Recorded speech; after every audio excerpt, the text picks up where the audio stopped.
ദൈവത്തിന്റെ പരിശുദ്ധമായിരിക്കുന്ന നാമം മഹത്വപ്പെടട്ടെ. തിരുസന്നിധിയിൽ ഒരുമിച്ച് കൂടി നമുക്ക് പ്രാർത്ഥിപ്പാനും ഉപവസിപ്പാനും എല്ലാം ദൈവം നൽകിയ ഈ നല്ല സാവകാശത്തെ ഓർത്ത് ഞാൻ ദൈവത്തെ വാഴ്ത്തുകയും സ്തുതിക്കുകയും ചെയ്യുകയാണ്. കർത്താവിന്റെ കൃപയാൽ നിരവധി വിഷയങ്ങൾക്ക് വേണ്ടി പ്രാർത്ഥിപ്പാനും കർത്താവിനെ പാടി മഹത്വപ്പെടുത്തുവാനും ആരാധിപ്പാനും എല്ലാം ഇന്ന് കർത്താവ് നമ്മളെ സഹായിച്ച കർത്താവിന്റെ വലിയ സ്നേഹത്തെയും വിശ്വസ്തതയും ഓർത്ത് ദൈവത്തെ സ്തുതിക്കുന്നു. ഒപ്പം ഇനിയുള്ള സമയം നാം കർത്താവിന്റെ സന്നിധിയിൽ ദൈവത്തിന്റെ വചനം കേൾപ്പാനായിട്ട് ആയിരിക്കുമ്പോൾ വളരെ പ്രാർത്ഥനയോടെയും ഏകാഗ്രതയോടെയും നമുക്ക് കർത്താവിന്റെ സന്നിധിയിലായിരിക്കാൻ നമ്മുടെ ജീവിതത്തെ ഏൽപ്പിച്ചു കൊടുക്കാം. ദൈവവചനത്തിന്റെ മുമ്പാകെ വളരെ ശ്രദ്ധയോടെ ആയിരിക്കാൻ കർത്താവ് നമ്മളെ സഹായിക്കട്ടെ. ഈ വചന ശുശ്രൂഷ അനുഗ്രഹമായി തീരുവാൻ പ്രാർത്ഥനയോടെ കർത്താവിന്റെ സന്നിധിയിലായിരിക്കാൻ എല്ലാവരെയും ഓർമ്മപ്പെടുത്തുകയാണ്. നാം ഇന്നത്തെ ചിന്തയ്ക്കായിട്ട് പ്രാർത്ഥനയോടെ ഒരു വാക്യം വായിക്കാം. ആവർത്തന പുസ്തകം 12-ാം അധ്യായം അതിന്റെ 9-ാം വാക്യം. നിങ്ങളുടെ ദൈവമായ യഹോവ നിങ്ങൾക്ക് തരുന്ന സ്വസ്ഥതയ്ക്കും അവകാശത്തിനും നിങ്ങൾ ഇതുവരെ എത്തിയിട്ടില്ലല്ലോ. നിങ്ങളുടെ ദൈവമായ യഹോവ നിങ്ങൾക്ക് തരുന്ന സ്വസ്ഥതയ്ക്കും അവകാശത്തിനും നിങ്ങൾ ഇതുവരെ എത്തിയിട്ടില്ലല്ലോ എന്ന് ഓർമ്മപ്പെടുത്തുന്ന ഒരു വേദഭാഗമാണ് നാം വായിച്ചത്. ദൈവത്തിന് മഹത്വം. പലപ്പോഴും പല കാര്യങ്ങളും നാം ഓർക്കണമെന്നുള്ളത് കർത്താവ് നമ്മളെ കുറിച്ച് ആഗ്രഹിക്കുന്ന കാര്യമാണ്. 2 പത്രോസിന്റെ ലേഖനം 3-ാം അധ്യായം അതിന്റെ 2-ാം വാക്യത്തിൽ വായിക്കാമോ? 2 പത്രോസ് 3-ാം അധ്യായം അതിന്റെ 2-ാം വാക്യം. വിശുദ്ധ പ്രവാചകന്മാർ മുൻപറഞ്ഞ വചനങ്ങളും നിങ്ങളുടെ അപ്പോസ്തലന്മാർ മുഖാന്തരം കർത്താവും രക്ഷിതാവുമായവൻ തന്ന കൽപ്പനയും ഓർത്തുകൊള്ളണമെന്ന് ഈ ലേഖനം രണ്ടിനാലും ഞാൻ നിങ്ങളെ ഓർമ്മപ്പെടുത്തി നിങ്ങളുടെ പരമാർത്ഥ മനസ്സ് ഉണർത്തുന്നു. വിശുദ്ധ പ്രവാചകന്മാർ മുൻപറഞ്ഞ വചനങ്ങൾ, അതിൽ പെടും നമ്മളിപ്പോൾ വായിച്ച ഈ ഭാഗമൊക്കെ. മാത്രമല്ല, നിങ്ങളുടെ അപ്പോസ്തലന്മാർ മുഖാന്തരം കർത്താവും രക്ഷിതാവുമായവൻ തന്ന കൽപ്പനയും ഓർത്തുകൊള്ളേണം എന്ന് ഈ ലേഖനം 2 ഞാൻ നിങ്ങളെ ഓർമ്മപ്പെടുത്തി നിങ്ങളുടെ പരമാർത്ഥ മനസ്സിനെ ഉണർത്തുന്നു. ഈ വാക്യത്തിന് 2 പ്രാവശ്യം ഓർത്തുകൊള്ളണമെന്ന് അല്ലെങ്കിൽ ഓർമ്മപ്പെടുത്തുന്ന ആ വാക്ക് ഉണ്ട് എന്ന് നമുക്ക് കാണാനായിട്ട് കഴിയും. വിശുദ്ധ പ്രവാചകന്മാർ മുൻപറഞ്ഞ വചനങ്ങൾ നിങ്ങൾ ഓർക്കണം. നിങ്ങളുടെ അപ്പോസ്തലന്മാർ മുഖാന്തരം കർത്താവും രക്ഷിതാവുമായവൻ തന്ന കൽപ്പനയും ഓർത്തുകൊള്ളണം എന്ന് ഈ ലേഖനം 2 ഞാൻ നിങ്ങളെ ഓർമ്മപ്പെടുത്തി നിങ്ങളുടെ പരമാർത്ഥ മനസ്സ് ഉണർത്തും. ചില കാര്യങ്ങൾ ഓർക്കുന്നില്ല എങ്കിൽ കർത്താവിന് തന്റെ ശിഷ്യന്മാരെ ശാസിക്കേണ്ടി വരുന്ന സന്ദർഭങ്ങളുണ്ട്. അതിലൊന്ന്, 7 അപ്പം എടുത്ത് സ്തോത്രം ചെയ്ത് നുറുക്കി ശിഷ്യന്മാരുടെ കയ്യിൽ കൊടുത്ത് ചെറിയ കുറെ മീനുണ്ടായിരുന്നതിനെയും അനുഗ്രഹിച്ച് അവരുടെ കയ്യിൽ കൊടുത്ത് വിളമ്പാൻ വിട്ടു. ഏകദേശം 4000 പേർക്ക് കൊടുത്ത് അവർ ഭക്ഷിച്ച് തൃപ്തരായി. ശേഷിച്ച കഷണം 7 വട്ടി നിറച്ചെടുത്തു. ആ സമയത്ത് പരീശന്മാർ വന്ന് കർത്താവിനെ പരീക്ഷിച്ച് ആകാശത്ത് നിന്നൊരടയാളം കാണിക്കാൻ കർത്താവിനോട് പറഞ്ഞു. അതിനുശേഷം കർത്താവ് അവരെ വിട്ട് പടവ് കയറി അക്കരയ്ക്ക് പോകുമ്പോൾ കർത്താവ് പറഞ്ഞു, ഈ പരീശന്മാരുടെ പുളിച്ച മാവും ഹെരോദാവിന്റെ പുളിച്ച മാവും സൂക്ഷിച്ചു കൊള്ളണമെന്ന് പറഞ്ഞു. അപ്പൊ ശിഷ്യന്മാർ തമ്മിൽ പറഞ്ഞത് എന്താ? നമുക്ക് അപ്പമില്ലാത്തത് കൊണ്ടാ കർത്താവ് ഈ മാവിന്റെ കാര്യമൊക്കെ പറയുന്നതെന്ന് തമ്മിൽ പറഞ്ഞു. അപ്പൊ കർത്താവ് ഇതറിഞ്ഞിട്ട് ചോദിച്ചു, അപ്പമില്ലായികയാൽ എന്ന് നിങ്ങൾ പറയുന്നത് എന്ത്? ഇപ്പോഴും തിരിച്ചറിയുന്നില്ലയോ? ഗ്രഹിക്കുന്നില്ലയോ? നിങ്ങളുടെ ഹൃദയം കടുത്തിരിക്കുന്നുവോ? കണ്ണുണ്ടായിട്ടും കാണുന്നില്ലയോ? ചെവിയുണ്ടായിട്ടും കേൾക്കുന്നില്ലയോ? അടുത്ത വാക്ക്, ഓർക്കുന്നതുമില്ലയോ? വായിച്ചാട്ടെ. മർക്കോസിന്റെ സുവിശേഷം 8-ാം അധ്യായം അതിന്റെ 18-ാം വാക്യം മാത്രം ഒന്ന് വായിച്ചു വിട്ടാട്ടെ. മർക്കോസിന്റെ സുവിശേഷം 8-ാം അധ്യായം അതിന്റെ 18-ാം വാക്യം. നിങ്ങളുടെ ഹൃദയം കടുത്തിരിക്കുന്നുവോ? നിങ്ങളുടെ ഹൃദയം കടുത്തിരിക്കുന്നുവോ? കണ്ണുണ്ടായിട്ടും കാണുന്നില്ലയോ? കണ്ണുണ്ടായിട്ടും കാണുന്നില്ലയോ? ചെവിയുണ്ടായിട്ടും കേൾക്കുന്നില്ലയോ? ഓർക്കുന്നതുമില്ലയോ? ഓർക്കുന്നതുമില്ലയോ എന്ന കർത്താവ് ചോദിക്കുന്നത്. അപ്പൊ ചില കാര്യങ്ങൾ ഓർത്തിരിക്കണം, മറന്നുപോകാൻ പാടില്ല. ദൈവത്തിന് മഹത്വം. കർത്താവ് നമ്മളെ സഹായിക്കട്ടെ. അപ്പോൾ നാം ഈ വായിച്ച വേദഭാഗത്തിലേക്ക് വന്നാൽ, നിങ്ങളുടെ ദൈവമായ യഹോവ നിങ്ങൾക്ക് തരുന്ന സ്വസ്ഥതയ്ക്കും അവകാശത്തിനും നിങ്ങൾ ഇതുവരെ എത്തിയിട്ടില്ലല്ലോ. ഇത് നമ്മുടെ യാത്രയിൽ നമ്മൾ ലക്ഷ്യത്തിൽ എത്തിയിട്ടില്ല എന്ന് ഓർമ്മപ്പെടുത്തുന്ന ഒരു വേദഭാഗമാണ്. ഈ വേദഭാഗം നമ്മളോട് പറയുന്ന ചില കാര്യങ്ങളുണ്ട്. അതിലൊന്ന്, ദൈവം നിങ്ങൾക്കൊരു സ്വസ്ഥതയും അവകാശവും തരും. കാരണം ഇവിടെ വായിക്കുന്നത് യഹോവ നിങ്ങൾക്ക് തരുന്ന സ്വസ്ഥതയ്ക്കും അവകാശത്തിനും നിങ്ങൾ ഇതുവരെ എത്തിയിട്ടില്ലല്ലോ എന്നാണ്. അപ്പോൾ ദൈവം നിങ്ങൾക്കൊരു സ്വസ്ഥതയും അവകാശവും തരും. അടുത്തത്, രണ്ടാമത് പറയുന്ന കാര്യം, നിങ്ങൾ അതിലേക്കുള്ള യാത്രയിലാണ്.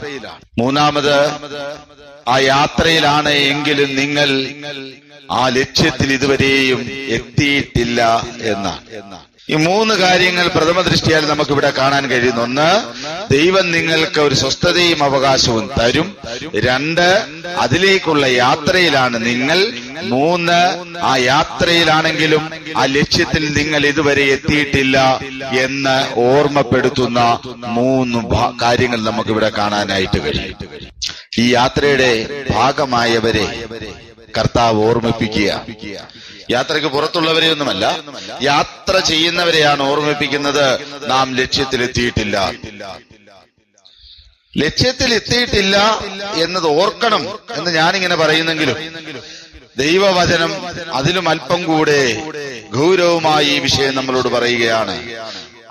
ഓർക്കണമെന്നല്ല, നിങ്ങൾ അവിടെ എത്തിയിട്ടില്ല എന്നത് ഭയപ്പെടേണ്ടുന്ന ഒരു വിഷയമാണ്.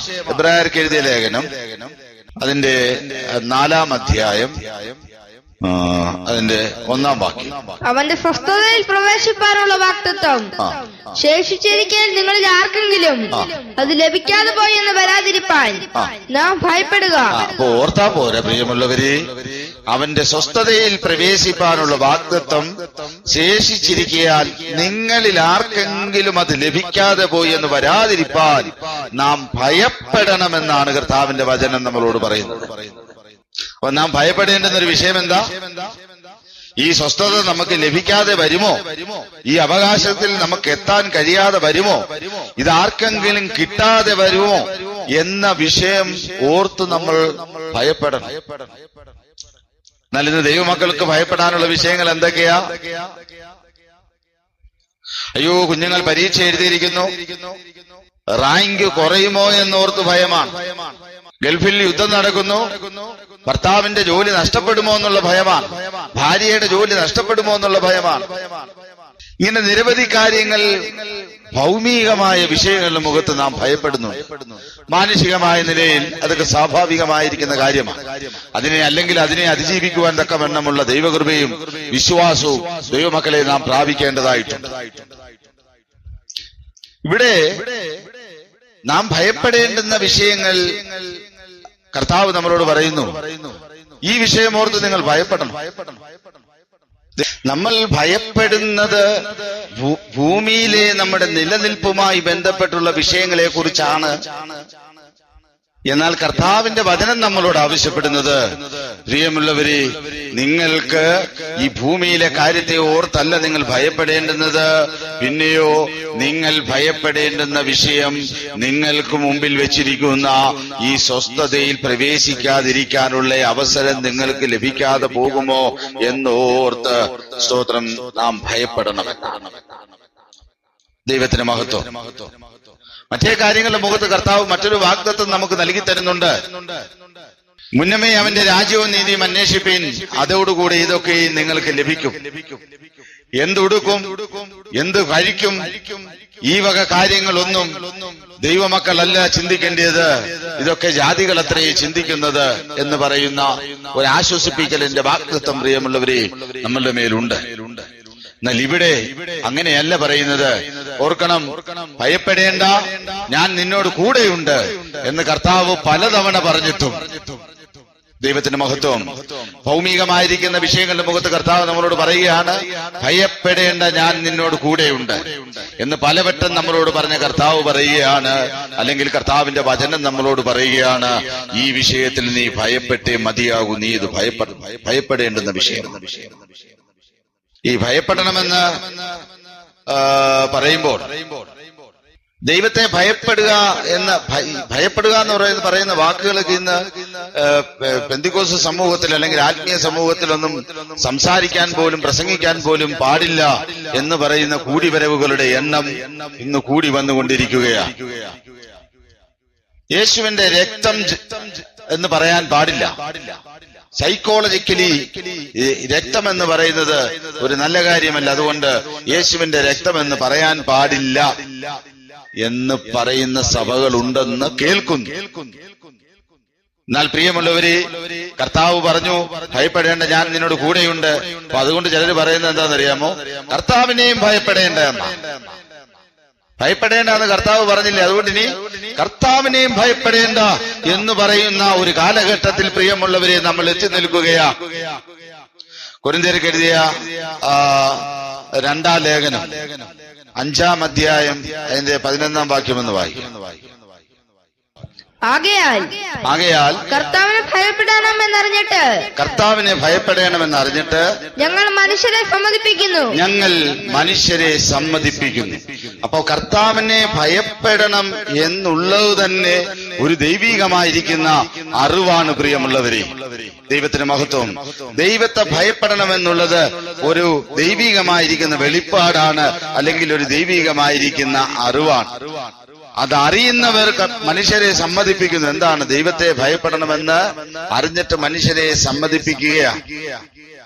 അബ്രഹാമിന് ഈ ദൈവഭയം ഉണ്ടായിരുന്നു. ഉൽപ്പത്തി പുസ്തകം 22-ാം അധ്യായം അതിന്റെ 12-ാം വാക്യമെന്ന് വായിക്കാം.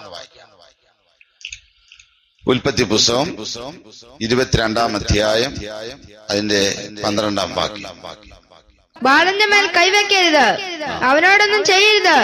നിന്റെ ഏകജാതനായ മകനെ തരുവാൻ നീ മടിക്കായകൊണ്ട് നീ ദൈവത്തെ ഭയപ്പെടുന്നു എന്ന് ഞാൻ ഇപ്പോൾ അറിയുന്നു. നിന്റെ ഏകജാതനായ മകനെ നൽകുവാൻ നീ മടിക്കായിക കൊണ്ട് നീ ദൈവത്തെ ഭയപ്പെടുന്നു എന്ന് ഞാനിപ്പോൾ.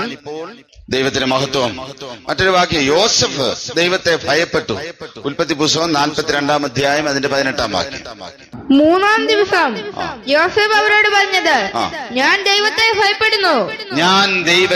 ഭയപ്പെടുന്നു.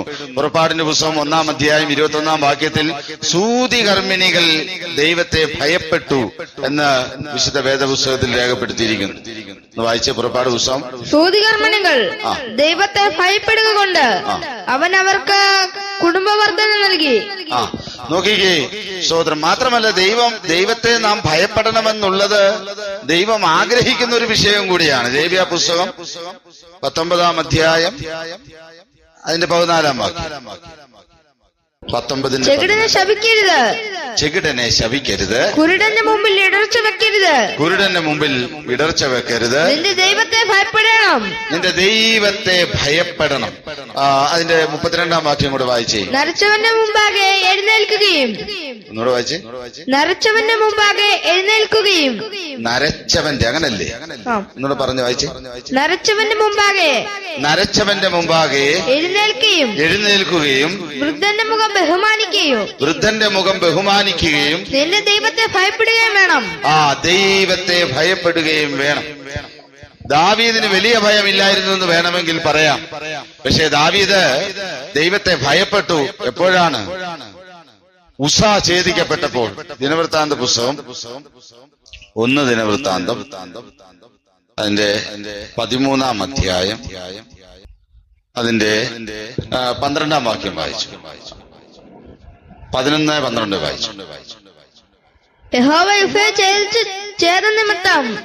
യഹോവ ഉസ്സയെ ഛേദിച്ച ഛേദം നിമിത്തം ദാവീദിന് വ്യസനമായി അവൻ ആ സ്ഥലത്തിന് പേരസ് ഉസ എന്ന് പേർ വിളിച്ചു. അതിന്ന്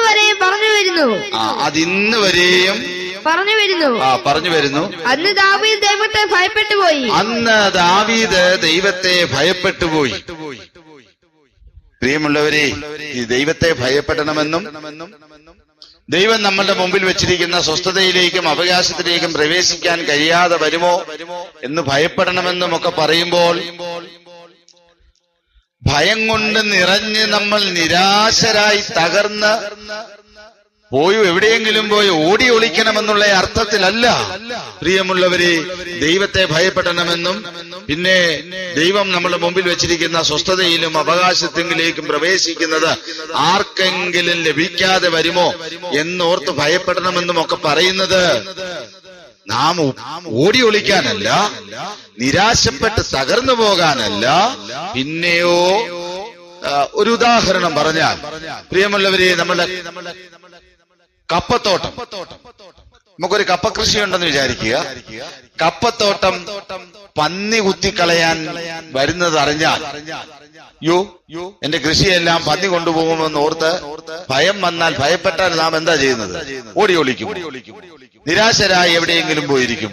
പിന്നെയോ എന്റെ കൃഷിക്ക് ഛേദം വരാതിരിപ്പാൻ ആ കൃഷി സ്ഥലത്തിന് മുഴുവൻ വേലി കെട്ടി, കാട്ടുപന്നിക്ക് തകർക്കുവാൻ കഴിയാത്ത നിലയിൽ ശക്തമായിരിക്കുന്ന വേലി കെട്ടി അതിനെ സംരക്ഷിക്കുക എന്ന ഒരു പ്രവൃത്തിയിലേക്ക് നാം എത്തും. ഇതുപോലെയാണ് പ്രിയമുള്ളവരെ, പന്നി കടക്കാതിരിക്കാൻ, പന്നിയെ ഭയപ്പെട്ടാൽ പന്നി കടക്കാതിരിക്കാൻ ഒരു മുൻകരുതൽ നാം എടുക്കുന്നു എങ്കിൽ അതുപോലൊരു മുൻകരുതൽ നാം എടുക്കുവാൻ വേണ്ടിയിട്ടാണ് പ്രിയമുള്ളവരെ ഇവിടെയും നാം ഭയപ്പെടണമെന്ന് വിശുദ്ധ വേദപുസ്തകം നമ്മളോട് ആവശ്യപ്പെടുന്നു. അപ്പോൾ ദൈവത്തെ ഭയപ്പെടണം. അതുമായി ബന്ധപ്പെട്ട് ഒരു വാക്യം കൂടെ വായിക്കാം. പത്രോസിന്റെ 1-ാം ലേഖനം 2-ാം അധ്യായം അതിന്റെ 17-ാം വാക്യം. എല്ലാവരെയും ബഹുമാനിപ്പിൻ, സഹോദരവർഗത്തെ സ്നേഹിപ്പിൻ, ദൈവത്തെ ഭയപ്പെടുവിൻ. ദൈവത്തെ ഭയപ്പെടാത്തവരുമുണ്ട്. പുറപ്പാട് പുസ്തകം 9-ാം അധ്യായം അതിന്റെ 30-ാം വാക്യം കൂടെ വായിക്കാം. എന്നാൽ നീയും നിന്റെ ഭൃത്യന്മാരും യഹോവയായ ദൈവത്തെ ഭയപ്പെടുകയില്ല എന്ന് ഞാൻ അറിയുന്നു എന്ന് പറഞ്ഞു. യഹോവയായ ദൈവത്തെ ഭയപ്പെടുകയില്ല എന്ന് ഞാൻ അറിയുന്നു എന്ന് പറഞ്ഞു. ഫറവോനും സൈന്യവും ദൈവത്തെ ആ സമയത്ത് ഭയപ്പെട്ടില്ല. നോക്കിക്കേ, ക്രൂശിലെ കള്ളന്മാരിലോ ഒരുത്തൻ ദൈവത്തെ ഭയപ്പെട്ടു, ഒരുത്തൻ ദൈവത്തെ ഭയപ്പെട്ടില്ല. ലൂക്കോസിന്റെ സുവിശേഷം 23-ാം അധ്യായം 39-ാം വാക്യം. ലൂക്കോസിന്റെ സുവിശേഷം 23-ാം അധ്യായം അതിന്റെ 39-ാം വാക്യം. തൂക്കിയ ദുഷ്പ്രവർത്തിക്കാരിൽ ഒരുത്തൻ, നീ ക്രിസ്തുവല്ലയോ, നിന്നെ തന്നെയും ഞങ്ങളെയും രക്ഷിക്ക എന്ന് പറഞ്ഞ് അവനെ ദുഷിച്ചു. മറ്റവനോ അവനെ ശാസിച്ചു. സമശിക്ഷാവിധിയിൽ തന്നെ ആയിട്ടും നീ ദൈവത്തെ ഭയപ്പെടുന്നില്ലയോ? നോക്കിക്കേ, സമശിക്ഷാവിധിയിൽ കിടക്കുന്ന ഒരു കള്ളൻ ദൈവത്തെ ഭയപ്പെട്ടു, ഒരു കള്ളൻ ദൈവത്തെ ഭയപ്പെട്ടില്ല. പ്രിയമുള്ളവരെ, സൂതികർമ്മിണികൾ ദൈവത്തെ ഭയപ്പെട്ടു, ദൈവം അവരെ അനുഗ്രഹിച്ചു. ദൈവത്തെ ഭയപ്പെട്ട് ദൈവിക വഴികളിൽ നടന്ന എല്ലാവർക്കും അനുഗ്രഹമുണ്ടായി. ഇതാ ഈ കള്ളൻ ഇന്ന് കർത്താവിനോടുകൂടെ പറുദീസയിൽ നീ ഇരിക്കുമെന്നുള്ള എത്ര വലിയ ഒരു അനുഗ്രഹമാണ് പ്രിയമുള്ളവരെ പ്രാപിച്ചത്. ദൈവത്തിന് മഹത്വം. അപ്പോൾ ദൈവത്തെ ഭയപ്പെടണം. ദൈവം ഒരുക്കിയ സ്വസ്ഥത നഷ്ടപ്പെടുമോ എന്നും ഭയപ്പെടണം. നാം വായിച്ച വേദഭാഗത്തെ ഇംഗ്ലീഷ് ബൈബിളിൽ ആ സ്വസ്ഥത എന്ന ഭാഗത്തിനും അവകാശം എന്ന ഭാഗത്തിനും ഇംഗ്ലീഷ് ട്രാൻസ്ലേഷനിൽ രേഖപ്പെടുത്തിയിരിക്കുന്നത് റെസ്റ്റ് ആൻഡ് ഇൻഹെറിറ്റൻസ് എന്നാണ്. എന്ന് വെച്ചാൽ വിശ്രമവും പൈതൃകമായിട്ടുള്ള അവകാശവും അല്ലെങ്കിൽ അനന്തരാവകാശം എന്ന് പറയുന്ന ഒരവകാശം. സ്തോത്രം. കർത്താവ് നമ്മളെ സഹായിക്കട്ടെ. ഇസ്രായേൽ മക്കൾക്ക് എങ്ങനെയാണ് കനാൻ ദേശം അവകാശമായി ലഭിച്ചതെന്ന് ചോദിച്ചാൽ അത് അവരുടെ പിതാവായിരിക്കുന്ന അബ്രഹാം മുഖാന്തരം അനന്തരാവകാശികളായിരിക്കുന്ന ഈ ഇസ്രായേൽ മക്കൾക്ക് ലഭിച്ചിരിക്കുന്നതാണ്. ആ അബ്രഹാമിന്റെ അവകാശത്തിലേക്കുള്ള യാത്രയിലാണ് പ്രിയമുള്ളവരെ ഈ ജനം. നാമും ഒരു യാത്രയിലാണ്. മോക്ഷയാത്രയാണിത് ഞാൻ നടപ്പത്, കാഴ്ചയാലെയല്ല വിശ്വാസത്താലെയാ. മോക്ഷയാത്രയാണിത് ഞാൻ നടപ്പത്, കാഴ്ചയാലെയല്ല വിശ്വാസത്താലെയാ. വീഴ്ചകൾ താഴ്ചകൾ വന്നിടും വേളയിൽ രക്ഷകൻ കൈകളിൽ. നോക്കിക്കേ, അപ്പോൾ മോക്ഷയാത്രയാണ് നാം ഇതെന്ന് പറയുന്ന യാത്രയിലാണ് പ്രിയമുള്ളവരെ നമ്മളും. നമ്മുടെ പിതാവായ സ്വർഗസ്ഥ പിതാവിന്റെ അവകാശത്തിലേക്കുള്ള യാത്രയിലാണ് നമ്മുടെ യാത്ര. വാഴ്ത്തപ്പെട്ട കർത്താവ് എന്താ നമ്മളോട് പറഞ്ഞിട്ട് പോയത്? എന്റെ പിതാവിന്റെ ഭവനത്തിൽ അനേകം വാസസ്ഥലങ്ങളുണ്ട്. യോഹന്നാന്റെ സുവിശേഷം 14-ാം അധ്യായം 2-ാം വാക്യം മുതലൊന്ന് വായിച്ചു. എന്റെ പിതാവിന്റെ ഭവനത്തിൽ അനേക വാസസ്ഥലങ്ങളുണ്ട്. എന്റെ പിതാവിന്റെ ഭവനത്തിൽ അനേകം വാസസ്ഥലങ്ങളുണ്ട്. ഇല്ലെങ്കിൽ ഞാൻ പറയുമായിരുന്നു, ഇല്ലെങ്കിൽ ഞാൻ നിങ്ങളോട് പറയുമായിരുന്നു, ഞാൻ നിങ്ങൾക്ക് സ്ഥലമൊരുക്കുവാൻ പോകുന്നു. ഞാൻ നിങ്ങൾക്ക് സ്ഥലമൊരുക്കുവാൻ പോകുന്നു. ഞാൻ പോയി നിങ്ങൾക്ക് സ്ഥലമൊരുക്കിയാൽ, ഞാൻ പോയി നിങ്ങൾക്ക് സ്ഥലമൊരുക്കിയാൽ ഞാനിരിക്കുന്ന ഇടത്ത് നിങ്ങളും ഇരിക്കേണ്ടതിന് പിന്നെയും വന്ന് നിങ്ങളെ എന്റെ അടുക്കൽ ചേർത്തുകൊള്ളും. അപ്പൊ കർത്താവ് ഇരിക്കുന്നത് എവിടെയാണ്? നമ്മളെ ചേർത്തുകൊള്ളുവാൻ പോകുന്നത് എവിടെയാണ്? അതിനെക്കുറിച്ച് പറയുന്നത് കർത്താവ് പറയുമ്പോൾ പറയുന്നത് കേട്ടോ, എന്റെ പിതാവിന്റെ സന്നിധി ഭവനത്തിൽ അനേകം വാസസ്ഥലങ്ങളുണ്ട്. നമുക്കറിയാവുന്ന കാര്യമാണ്. എബ്രായർക്ക് എഴുതിയ ലേഖനം 2-ാം അധ്യായം അതിന്റെ 11-ാം വാക്യം ഒന്ന് വായിച്ചേ. വിശുദ്ധീകരിക്കുന്നവനും അതായത് നമ്മളെ വിശുദ്ധീകരിക്കുന്ന കർത്താവായ വിശുദ്ധീകരിക്കപ്പെടുന്നവർക്കും വിശുദ്ധീകരിക്കപ്പെടുന്നവരെന്ന് പറയുന്നത് നാം ഓരോരുത്തരുമാണ്. എല്ലാം ഒരുവനല്ലോ പിതാവ്. ദൈവത്തിന് മഹത്വം. വാഴ്ത്തപ്പെട്ട കർത്താവിനും നമുക്കുമെല്ലാം ഒരുവനല്ലോ പിതാവ്. വിശുദ്ധീകരിക്കുന്നവനും വിശുദ്ധീകരിക്കപ്പെടുന്നവനും എല്ലാം ഒരുവനാണ് പിതാവ്. ആ പിതാവിന്റെ അവകാശത്തിലേക്കാണ് പ്രിയമുള്ളവരെ നമ്മളുടെ ഈ യാത്ര. റോമർക്ക് എഴുതിയ ലേഖനം 8-ാം അധ്യായം അതിന്റെ 17-ാം വാക്യം ഒന്ന് വായിക്കുന്നു. നാം മക്കളെങ്കിലോ അവകാശികളുമാകുന്നു. ദൈവത്തിന്റെ അവകാശികളും ക്രിസ്തുവിന്റെ കൂട്ടവകാശികളും തന്നെ. നോക്കിക്കേ, നാം മക്കളെങ്കിലോ അവകാശികളുമാകുന്നു, ദൈവത്തിന്റെ അവകാശികളും ക്രിസ്തുവിന് കൂട്ടവകാശികളും തന്നെ. ഗലാത്യർക്ക് എഴുതിയ ലേഖനം 4-ാം അധ്യായം അതിന്റെ 6-7 വാക്യങ്ങളും വായിക്കും. നിങ്ങൾ മക്കളാകൊണ്ട് അബ്ബാ പിതാവേ എന്ന് വിളിക്കുന്ന സ്വപുത്രന്റെ ആത്മാവിനെ ദൈവം നമ്മുടെ ഹൃദയങ്ങളിൽ അയച്ചു. അങ്ങനെ നീ ഇനി ദാസനല്ല, പുത്രനത്രേ. പുത്രനെങ്കിലോ ദൈവഹിതത്താൽ അവകാശിയുമാകുന്നു. ദൈവത്തിന് മഹത്വം. നാമും ദൈവഹിതത്താൽ ദൈവത്തിന്റെ അവകാശികളും ക്രിസ്തുവിന്റെ കൂട്ടവകാശികളുമാണ്. അബ്രഹാമിന്റെ അനന്തരാവകാശം ഇസ്രായേൽ മക്കൾക്ക് വേണ്ടി അവിടെ കാത്തുകിടക്കുന്ന ആ സ്ഥലത്തേക്ക് മിസ്രൈം വിട്ട് യാത്ര ചെയ്യുന്ന ആ ജനത്തോടാണ് അന്ന് ദൈവദാസൻ പറയുന്നത്, നിങ്ങൾ ആ സ്വസ്ഥതയ്ക്കും ആ അവകാശത്തിനും അടുക്കൽ ഇതുവരെ എത്തിയിട്ടില്ലല്ലോ എന്ന്. വാഴ്ത്തപ്പെട്ട കർത്താവ് മുഖാന്തരം സ്വർഗസ്ഥ പിതാവിന്റെ അവകാശികളായിരിക്കുന്ന, കർത്താവിന് കൂട്ടവകാശികളായിരിക്കുന്ന നമുക്ക് വേണ്ടി സ്ഥലമൊരുക്കുവാൻ കർത്താവ് പോയി സ്ഥലമൊരുക്കി നമ്മളെയും കൊണ്ടുപോകുമെന്ന് പറഞ്ഞ ആ അവകാശത്തിലേക്കുള്ള യാത്രയിലാണ് പ്രിയമുള്ളവരെ നമ്മളെയും കർത്താവ് വിളിക്കുന്നത്. ഞാൻ മുമ്പേ പറഞ്ഞതുപോലെ കർത്താവ് അവരെ വിളിച്ചത് അവരെ വിശ്രമത്തിലേക്കും, അവരുടെ അടിമവേലയിൽ നിന്ന് അവരെ വിശ്രമത്തിലേക്കും, അവരുടെ അവകാശത്തിലേക്കും, അവരുടെ പിതാവായിരിക്കുന്ന അബ്രഹാമിന്റെ അവകാശത്തിലേക്കും എന്നതുപോലെ നമ്മെ വിളിച്ചിരിക്കുകയാണ് വാഴ്ത്തപ്പെട്ട കർത്താവ് വിശ്രമത്തിനായി. മത്തായിയുടെ സുവിശേഷം 11-ാം അധ്യായം മത്തായിയുടെ സുവിശേഷം 11-ാം അധ്യായം അതിന്റെ 28-ാം വാക്യം. അധ്വാനിക്കുന്നവരും ഭാരം ചുമക്കുന്നവരുമായുള്ളവരെ എല്ലാവരും എന്റെ അടുക്കൽ വരുവിൻ, ഞാൻ നിങ്ങളെ ആശ്വസിപ്പിക്കും. അധ്വാനിക്കുന്നവരും ഭാരം ചുമക്കുന്നതുമായുള്ളവരെ എല്ലാവരും എന്റെ അടുക്കൽ വരുവിൻ, ഞാൻ നിങ്ങളെ ആശ്വസിപ്പിക്കും.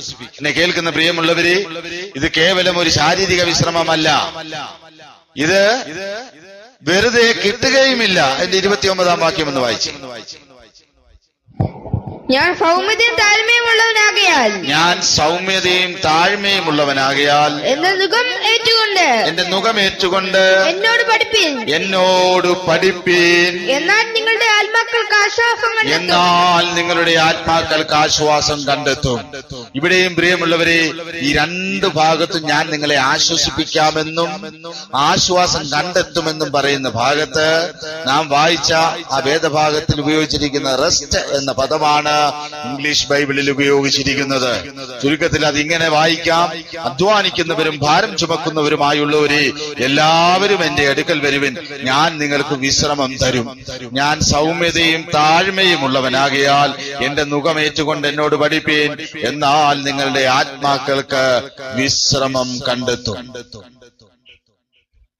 അപ്പോൾ അതിന് കർത്താവിന്റെ നുകമേറ്റുകൊണ്ട് കർത്താവിൽ നിന്ന് പഠിക്കണം, എങ്കിലേ ഇത് ലഭിക്കൂ. എന്താണ് പ്രിയമുള്ളവരെ കർത്താവിന്റെ നുകം? എന്റെ നുകം മൃദുവും എന്റെ ചുമട് ലഘുവുമാകുന്നു. എന്താണ് പ്രിയമുള്ളവരെ കർത്താവിന്റെ നുകം? അത് മനസ്സിലാക്കാൻ നുകം എന്തിനാണ് ഉപയോഗിക്കുന്നതെന്ന് നാം ആദ്യം ഒന്ന് ചിന്തിക്കുന്നത് നല്ലതായിരിക്കും. ഒരേ കാര്യത്തിന് രണ്ട് മൃഗങ്ങളെ നമുക്ക് പരിചയം. നുകത്തിന്റെ കീഴിൽ എപ്പോഴും വരുന്ന ഒരു മൃഗമാണ് കാള. രണ്ട് കാളകളെ ഒരേ കാര്യത്തിന് യോജിപ്പിച്ച് ഉടമസ്ഥൻ ഉപയോഗിക്കുവാൻ വേണ്ടിയിട്ടാണ് പ്രിയമുള്ളവരെ നുകം വെക്കുന്നത്. ഒരേ കാര്യത്തിന് രണ്ട് കാളകളെ ഉപയോഗിക്കണം. ഇതിന് മുന്നോട്ട് പോകാനാണെങ്കിൽ പ്രിയമുള്ളവരെ കയറ് കെട്ടി അതിനെ നിയന്ത്രിക്കാമെന്ന് വിചാരിക്കാം. പക്ഷേ കാള രണ്ട് വശത്തേക്ക് പോകും. അപ്പൊ അതുകൊണ്ടാണ് രണ്ട് വശത്തേക്ക് പോകാതെ ഒരു വശത്തു തന്നെ ഒരേ ലക്ഷ്യത്തിലേക്ക് പോകുവാൻ വേണ്ടിയിട്ടാണ് ഒരു നുകം വെച്ച് രണ്ട് മൃഗങ്ങളെ ഒരു നുകത്തിന്റെ കീഴിൽ ഇണക്കി ഉടമസ്ഥൻ അതിനെ യോഗ്യമാവണ്ണം ഉപയോഗിക്കുന്നത്. അത് നിലമുഴാനാണെങ്കിൽ നിലമുഴാൻ, വില്ലുവണ്ടി വലിക്കാനാണെങ്കിൽ വില്ലുവണ്ടി വലിക്കാൻ, കാളവണ്ടി വലിക്കാനാണെങ്കിൽ കാളവണ്ടി വലിക്കാൻ, എന്തിനുമാകട്ടെ പ്രിയമുള്ളവരെ ഒരേ കാര്യത്തിന് ഈ രണ്ട് മൃഗങ്ങളെ ഉപയോഗിക്കുവാൻ വേണ്ടിയിട്ടാണ് നുകം വെക്കുന്നത്. ദൈവത്തിന് മഹത്വം.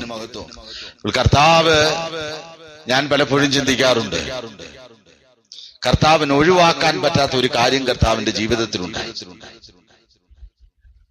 അത് ഗതസമനയിൽ വാഴ്ത്തപ്പെട്ട കർത്താവ് അതിവേദനയിലായി പ്രാർത്ഥിക്കുന്ന ആ ഭാഗത്ത് നമുക്ക് കാണുവാനായിട്ട് കഴിയുന്നുണ്ട്.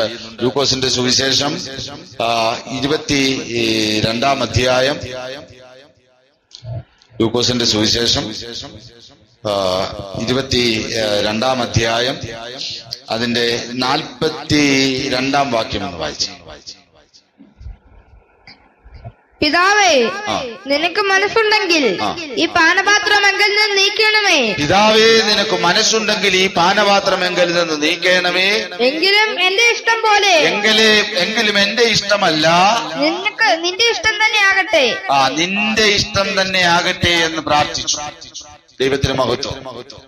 കർത്താവിന് ഒഴിഞ്ഞു മാറാൻ കഴിയാത്ത ഒരേ ഒരു കാര്യം പ്രിയമുള്ളവരെ തന്റെ പിതാവിന്റെ ഇഷ്ടമായി. അതുകൊണ്ടാണ് വാഴ്ത്തപ്പെട്ട കർത്താവ് പറയുന്നത്, ഞാൻ എല്ലായ്പ്പോഴും പിതാവിന്റെ ഇഷ്ടം ചെയ്യുന്നത് കൊണ്ട് അവൻ എന്നെ ഒരു നാളും തനിച്ചു വിട്ടിട്ടില്ല. ദൈവത്തിന് മഹത്വം. നമുക്കൊരു വാക്യം വായിക്കാമല്ലോ. എബ്രായർക്ക് എഴുതിയ ലേഖനം 10-ാം അധ്യായം അതിന്റെ 36-ാം വാക്യം. ദൈവേഷ്ടം ചെയ്ത് വാഗ്ദത്തം പ്രാപിപ്പാൻ സഹിഷ്ണുത നിങ്ങൾക്ക് ആവശ്യം. അപ്പോൾ ദൈവേഷ്ടം ചെയ്ത് വാഗ്ദത്തം പ്രാപിക്കണം. വാഴ്ത്തപ്പെട്ട കർത്താവ് ദൈവേഷ്ടത്തിന് വേണ്ടി തന്റെ ജീവിതത്തെ ഏൽപ്പിച്ചു കൊടുത്തു. ഞാൻ പലപ്പോഴും ചിന്തിക്കാറുണ്ട്, എന്റെയും നിങ്ങളുടെയും കർത്താവിന്റെയും എല്ലാം ചുമലിൽ ഇരിക്കുന്ന ഈ നുകം ദൈവേഷ്ടം ചെയ്യുവാൻ വേണ്ടിയിട്ടുള്ള നുകമാണ്. എഫേസ്യർക്ക് എഴുതിയ ലേഖനം 6-ാം അധ്യായം അതിന്റെ 6-ാം വാക്യം എന്ന് വായിക്കാം. എഫേസ്യർ 6:6. മനുഷ്യരെ പ്രസാദിപ്പിക്കുന്നവരെ പോലെ മനുഷ്യരെ പ്രസാദിപ്പിക്കുന്നവരെ പോലെ ദൃഷ്ടസേവയാലല്ല ക്രിസ്തുവിന്റെ ദാസന്മാരെ പോലെ ദൈവേഷ്ടം മനസ്സോട് ചെയ്തും ദൈവേഷ്ടം മനസ്സോടെ ചെയ്യണം. ദൈവത്തിന് മഹത്വം. 1 യോഹന്നാൻ 2-ാം അധ്യായം അതിന്റെ 17-ാം വാക്യം ഒന്ന് വായിക്കാം. 1 യോഹന്നാൻ 2-ാം അധ്യായം അതിന്റെ 17-ാം വാക്യം. ലോകവും അതിന്റെ മോഹവും ഒഴിഞ്ഞു പോകുന്നു. ലോകവും അതിന്റെ മോഹവും ഒഴിഞ്ഞു പോകുന്നു. ദൈവേഷ്ടം ചെയ്യുന്നവനോ എന്നേക്കും ഇരിക്കുന്നു. ദൈവേഷ്ടം ചെയ്യുന്നവനോ എന്നേക്കും ഇരിക്കുന്നു. അപ്പോൾ പ്രിയമുള്ളവരെ, നമ്മൾ കർത്താവിന്റെ മുഖത്തോട് ചേരുക എന്ന് പറഞ്ഞാൽ ദൈവേഷ്ടം ചെയ്യുന്നതിൽ കർത്താവിനോട് ചേർന്ന് ഈ ഭൂമിയിൽ പിതാവിന്റെ ഇഷ്ടം ചെയ്യുക. നിങ്ങളുടെ ആത്മാക്കൾക്ക് വിശ്രമം ലഭിക്കും. അബ്രഹാം ഞങ്ങളുടെ പിതാവ് എന്ന് ഗമ പറയുന്ന സമൂഹമാണ് പ്രിയമുള്ളവരെ ഇസ്രായേൽ മക്കൾ എന്ന് നമുക്കറിയാം. അവരുടെ ഒരു വാക്ക് നമുക്ക് നോക്കാം. യോഹന്നാന്റെ സുവിശേഷം 8-ാം അധ്യായം. യോഹന്നാന്റെ സുവിശേഷം 8-ാം അധ്യായം അതിന്റെ 33-ാം വാക്യം. അവർ അവനോട് ഞങ്ങൾ അബ്രഹാമിന്റെ സന്തതി. അവർ അവനോട് ഞങ്ങൾ അബ്രഹാമിന്റെ സന്തതി. ആർക്കും ഒരു നാളും ദാസന്മാരായിരുന്നിട്ടില്ല. ആർക്കും ഒരു നാളും ദാസന്മാരായിട്ടിരുന്നിട്ടില്ല. നിങ്ങൾ സ്വാതന്ത്ര്യന്മാർ ആകുമെന്ന് നീ പറയുന്നത് എങ്ങനെയെന്ന് ഉത്തരം നിങ്ങൾ സ്വതന്ത്രന്മാരാകുമെന്ന് നീ പറയുന്നത് എങ്ങനെയെന്ന് അവനോട് ചോദിച്ചു. നോക്കിക്കേ, സ്തോത്രം. ഞങ്ങൾ അബ്രഹാമിന്റെ മക്കളാണ്. ഞങ്ങൾ ഇന്നുവരെയും ആർക്കും ദാസന്മാരായിട്ടിരുന്നില്ല എന്ന് ഊറ്റം കൊണ്ട് പറയുകയാണ് ഈ ഇസ്രായേൽ മക്കൾ. അതും അടിമത്തത്തിൽ നിന്ന് തങ്ങളെ വിടിവിച്ചപ്പോൾ തങ്ങളെ അനുഗമിച്ച കർത്താവിനോടാണ് അവർ പറയുന്നത്, ഞങ്ങൾ ഇതുവരെയും ആർക്കും അടിമകളായിരുന്നിട്ടില്ല, അല്ലെങ്കിൽ ആർക്കും ദാസന്മാരായിരുന്നിട്ടില്ല. എന്നെ കേൾക്കുന്ന പ്രിയമുള്ളവരെ, 400 വർഷം, കൃത്യമായി പറഞ്ഞാൽ 430 വർഷം മിസ്രൈമിലായി. ദൈവം പറയുന്നത് എന്താണെന്നറിയാം? ഇവര് പറയുന്നത് ഞങ്ങൾ ആർക്കും ദാസന്മാരായിരുന്നിട്ടില്ല. പക്ഷെ ദൈവം എന്താ പറയുന്നതെന്നറിയാമോ? ഇസ്രായേലേ, നീ അടിമ വീട്ടിലായിരുന്നു. പുറപ്പാട് പുസ്തകം 20-ാം അധ്യായത്തിന്റെ 1-2 വാക്യങ്ങളൊന്ന് വായിച്ചു. ദൈവം ഈ വചനങ്ങളൊക്കെ മരളി ചെയ്തു. ദൈവം ഈ വചനങ്ങളൊക്കെ മരളി ചെയ്തു. അടിമവീടായ മിസ്രൈം ദേശത്തു നിന്ന് നിന്നെ കൊണ്ടുവന്ന യഹോവയായി ഞാൻ നിന്റെ ദൈവമാകുന്നു. അടിമ വീട്ടിൽ നിന്ന് നിന്നെ കൊണ്ടുവന്ന ദൈവമായ ഞാൻ, യഹോവയാകുന്ന ഞാൻ നിന്റെ ദൈവമാകുന്നു. ദൈവത്തിന് മഹത്വം. ഹല്ലേലൂയ. എന്റെ ചോദ്യം ഇതാ പ്രിയമുള്ളവരെ, 430 വർഷം അടിമ വീട്ടിലായിരുന്നവർ, 430 വർഷം അടിമകളായിരുന്നത് സൗകര്യപൂർവ്വം ഇവരങ്ങ് മറന്നു. ഇവരുടെ പിതാക്കന്മാർ അടിമകളാണെന്ന് പ്രിയമുള്ളവരെ അറിഞ്ഞതുപോലുമില്ല എന്നാണ് ഞാൻ ചിന്തിക്കുന്നത്. യോസഫിനെ അറിയാത്ത ഒരു രാജാവ് അവരെ പീഡിപ്പിക്കുമ്പോഴാണ്, അയ്യോ ഞങ്ങൾ ഈ നാട്ടിൽ പരദേശികളാണ്, ഞങ്ങൾ ഈ നാട്ടിൽ അടിമകളാണ് എന്നവർ മനസ്സിലാക്കുന്നു. ദൈവത്തിന് മഹത്വം. പുറപ്പാട് പുസ്തകം 2-ാം അധ്യായം 23-ാം വാക്യം ഒന്ന് വായിച്ചു. ഏറെ നാൾ കഴിഞ്ഞിട്ട് മിസ്രൈം രാജാവ് മരിച്ചു. ഇസ്രായേൽ മക്കൾ അടിമവേല നിമിത്തം നെടുവേർപ്പെട്ട് നിലവിളിച്ചു. ഇസ്രായേൽ മക്കൾ അടിമവേല നിമിത്തം നെടുവേർപ്പെട്ട് നിലവിളിച്ചു. ഇപ്പൊ ഞാൻ മനസ്സിലാക്കുന്നത് പ്രിയമുള്ളവരെ, ഈ 430 വർഷം അവിടെ ജീവിച്ച, ജനിച്ച, മരിച്ച നിരവധി ആളുകളുണ്ട്. 10,000-കണക്കിന് ആളുകൾ ഇസ്രായേൽ മക്കൾ അവിടെ ജനിച്ചു മരിച്ചു.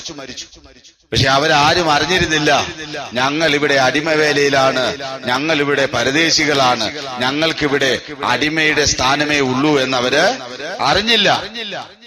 അവസാനം വേല കഠിനമായപ്പോൾ അവർക്ക് മനസ്സിലായി. യോസഫിനെ അറിയാത്തൊരു രാജാവ് വന്ന് കാര്യങ്ങൾ കഠിനമാക്കിയപ്പോൾ അവർക്ക് മനസ്സിലായി, ഞങ്ങളിവിടെ ഈ ദേശത്ത് അടിമകളാണ്. ദൈവത്തിന് മഹത്വം. ഹല്ലേലൂയ. നോക്കണം പ്രിയമുള്ളവരെ, ഉപദ്രവം കഠിനമായപ്പോഴാണ് ഞങ്ങൾ അടിമകളാണെന്ന് അവർക്ക് ബോധ്യപ്പെട്ടത്. അവരുടെ പിതാക്കന്മാരാരും കടന്നു പോകാത്ത പ്രതികൂലത്തിലൂടെ ഈ തലമുറ കടന്നു പോവുകയാണ്. വേല തികച്ചില്ലെങ്കിൽ അതിന് അടി ഉറപ്പാ. വേല തികയ്ക്കാനുള്ള സാഹചര്യമൊട്ട് അവർ കൊടുക്കുകയുമില്ല. വേല തികച്ചില്ലെങ്കിൽ അടി, വേല തികയ്ക്കാനുള്ള സാമഗ്രികൾ അവർ കൊടുക്കുകയുമില്ല. അത് പോട്ടെ, അതല്ലല്ലേ സഹിക്കാമെന്ന് വേണം വിചാരിക്കാം. സഹിക്കാൻ പറ്റത്തില്ല, പറ്റുമോ? പറ്റുകയല്ല. അല്ല, അടിമവേല നിമിത്തം അവർ നിലവിളിച്ചല്ലോ. അപ്പൊ അത് സഹിക്കാൻ പറ്റാത്ത പീഡയായിട്ടല്ലേ ആ നിലവിളി കർത്താവിന്റെ സന്നിധിയിൽ എത്തി. ആ നിലവിളി കർത്താവ് കേട്ടു എന്നല്ലേ തിരുവെഴുത്തിൽ നാം വായിക്കുന്നത്. എന്നെ കേൾക്കുന്ന പ്രിയമുള്ളവരെ, മാത്രമല്ല തങ്ങൾക്ക് ജനിക്കുന്ന ആൺമക്കളെ നദിയിലിട്ടു കളയണം. ആ കാഴ്ച കണ്ടുകൊണ്ട് നിൽക്കേണ്ടി വരുന്ന ഒരു ഗതികേടുണ്ടല്ലോ. സ്വന്തം കുഞ്ഞുങ്ങളെ നദിയിലെറിഞ്ഞു കളയുന്നത് നിസ്സഹായതയോട് കണ്ടു നിൽക്കേണ്ടി വരുന്ന ഒരു തലമുറ. അതിന്റെ അർത്ഥം എന്താണെന്നറിയാമോ പ്രിയമുള്ളവരെ? ആരും കടന്നുപോയിട്ടില്ലാത്ത പ്രതികൂലത്തിലൂടെ ആ തലമുറ കടന്നു പോവുകയാണ്. അങ്ങനെ അവർ അയ്യം വിളിക്കുമ്പോഴാണ് അവരുടെ നടുവിലേക്ക് മോശയെ ദൈവം അയക്കുന്നത്. Praise the Lord. ഹല്ലേലൂയ. അവർക്ക് ലഭിച്ച ഈ വാഗ്ദത്തം എത്ര വലുതാണെന്നറിയാമോ? നിങ്ങളുടെ പിതാവിൻ്റെതായ ഒരു ഭൂമി, ഇസ്രായേൽ എന്ന് പറയുന്ന കനാൻ എന്ന് പറയുന്ന ഒരു ദേശം ഇതാ ഈ മരുഭൂമിക്കപ്പുറത്തുണ്ട്. നിങ്ങൾ ആ വാഗ്ദത്ത ദേശത്തിലേക്ക് വരണം.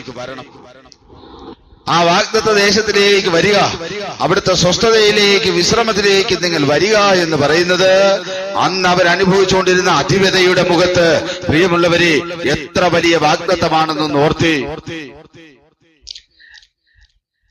അടിമകളായി എന്ന തിരിച്ചറിവ് സ്വാതന്ത്ര്യത്തിലേക്കുള്ള യാത്രയുടെ ആരംഭമാണ്.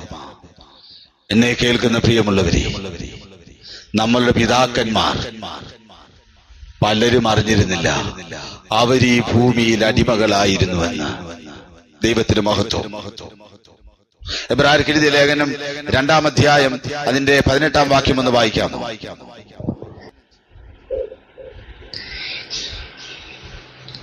മരണത്തിന്റെ അധികാരിയായ പിശാചിനെ, മരണാധികാരിയായിരുന്ന പിശാചിനെ അവന്റെ മരണത്താൽ നീക്കി ജീവന്റെ മരണഭീതിയായ അടിമകളായിരുന്നവരെയൊക്കെയും വിടുവിച്ചു. ജീവപര്യന്തം മരണഭീതിക്ക് അടിമകളായിരുന്നവരെയൊക്കെയും വിടുവിച്ചു.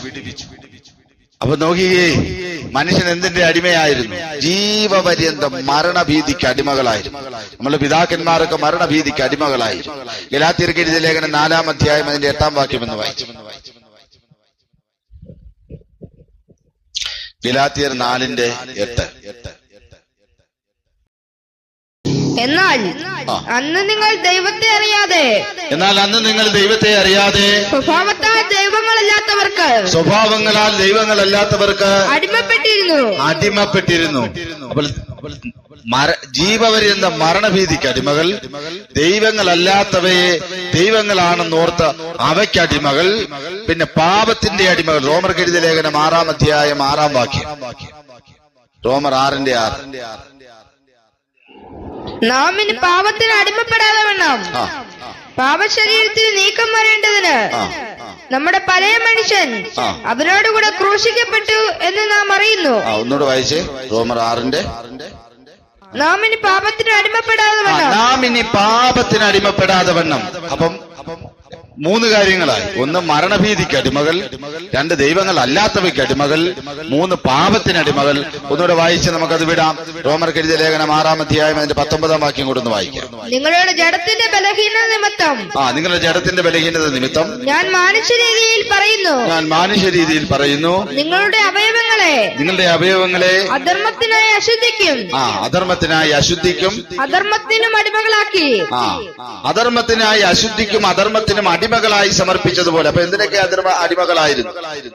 1 ജീവപര്യന്ത മരണഭീതിക്ക് അടിമകൾ, 2 ദൈവങ്ങളല്ലാത്തവർക്ക് അടിമകൾ, 3 പാപത്തിന് അടിമകൾ, 4 അശുദ്ധിക്കും അധർമ്മത്തിനും അടിമകൾ. പക്ഷെ പ്രിയമുള്ളവരെ, നാം ഇന്നിപ്പോൾ ഇതിനൊക്കെ അടിമകളായിരുന്നുവെന്ന് അറിഞ്ഞിരുന്നത് പോലെ നമ്മുടെ പിതാക്കന്മാർ പലരും ഇത് അറിഞ്ഞിരുന്നില്ല. അവർക്കാർക്കും ഉണ്ടാകാത്ത ചില പ്രതിസന്ധികളിലൂടെ എന്നെ കേൾക്കുന്ന ദൈവ പൈതലേ, നാം കടന്നുപോയപ്പോൾ ദൈവത്തിന്റെ മഹത്വം നാം തന്നെ ഓർത്തു, അയ്യോ ഇതോടുകൂടി എന്റെ കാര്യം കഴിഞ്ഞു. നമ്മളെ കാണുന്നവർ പലരും ഓർത്തു, ഇതോടുകൂടി ഇവൻ തീർന്നു, ഇനി ഇവന് രക്ഷയില്ല, ഇനി ഇവൻ ഒരു കാലത്തും ഇവൻ രക്ഷപ്പെടത്തില്ല, ഇവൻ മരണം കൊണ്ട് അവസാനിക്കുമെന്ന് പലരും പറയത്തക്ക നിലയിൽ പ്രിയമുള്ളവരെ നമ്മളുടെ ജീവിതം അങ്ങനെ ആകെ വല്ലാതെ ഉലഞ്ഞു വലഞ്ഞതായിരിക്കുന്ന സന്ദർഭങ്ങളുണ്ടായി. ഇസ്രായേൽ മക്കൾ അടിമവേല നിമിത്തമാ പ്രിയമുള്ളവരെ അവരവിടെ അടിമകളാണെന്നും പരദേശികളാണെന്നും ഇവിടെ ഞങ്ങൾക്ക് പാർക്കുന്നത് നല്ലതല്ലെന്നും അവർ തിരിച്ചറിഞ്ഞത്. അതറിയാതെ പോയ നിരവധി ഇസ്രായേൽ പിതാക്കന്മാർ മിസ്രൈമിൽ ജനിച്ചു മരിച്ചു അടക്കപ്പെട്ടു.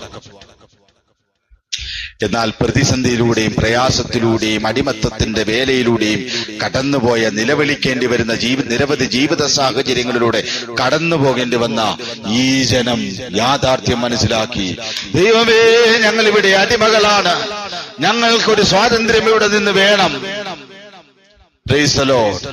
നോക്കിക്കേ പ്രിയമുള്ളവരെ, ഇതുപോലെ ആർക്കും ഉണ്ടാകാതിരുന്ന ചില പ്രയാസങ്ങളിലെയും പ്രതിസന്ധികളിലും കൂടെ നമ്മൾ കടന്നുപോയത് ഇതുപോലെ ഒരു നിലവിളി ദൈവസന്നിധിയിലെത്താനാ, ദൈവത്തിങ്കിലേക്ക് നമ്മളെ അടുപ്പിക്കാനാ.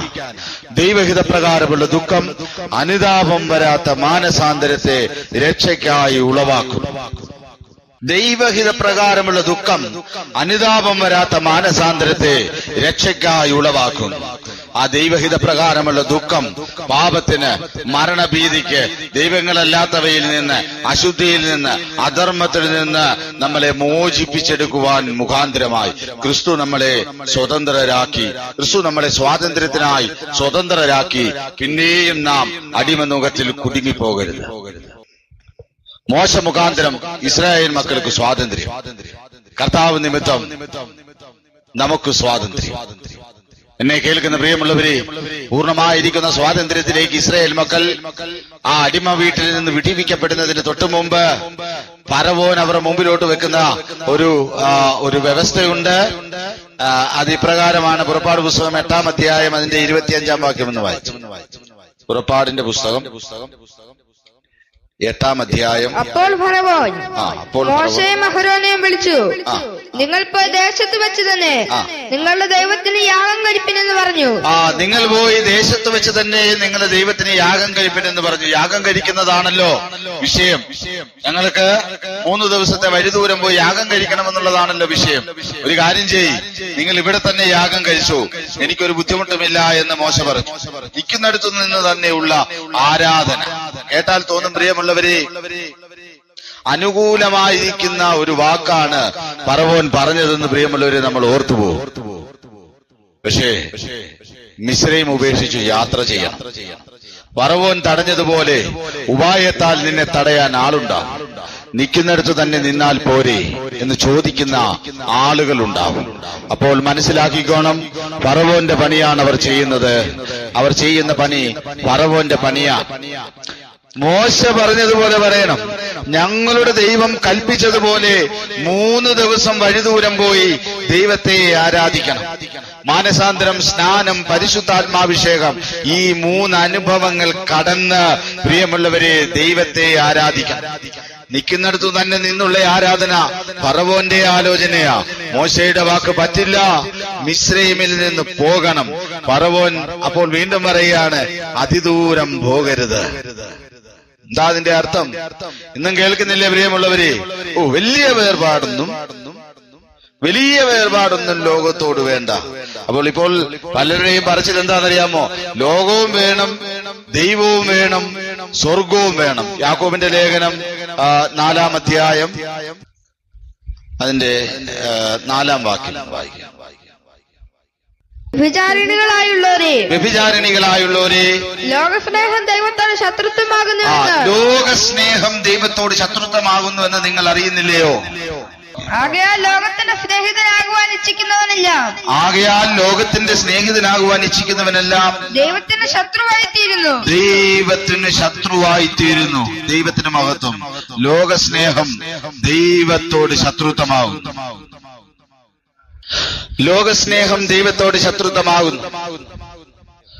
നാഥനു മുൾമുടി നൽകിയ ലോകമേ, നീ തരും പേരെനിക്കെന്തിനാ?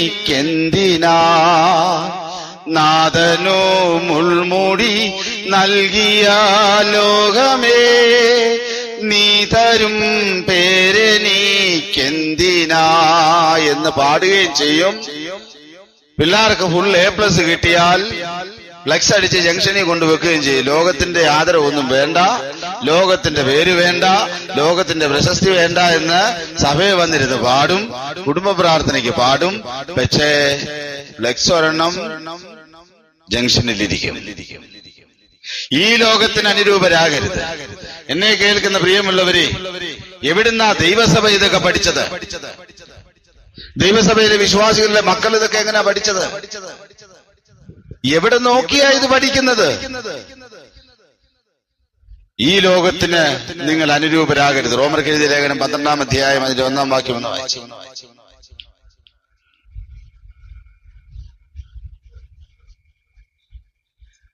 റോമർക്ക് എഴുതിയ ലേഖനം 12-ാം അധ്യായം അതിന്റെ 1-ാം വാക്യം.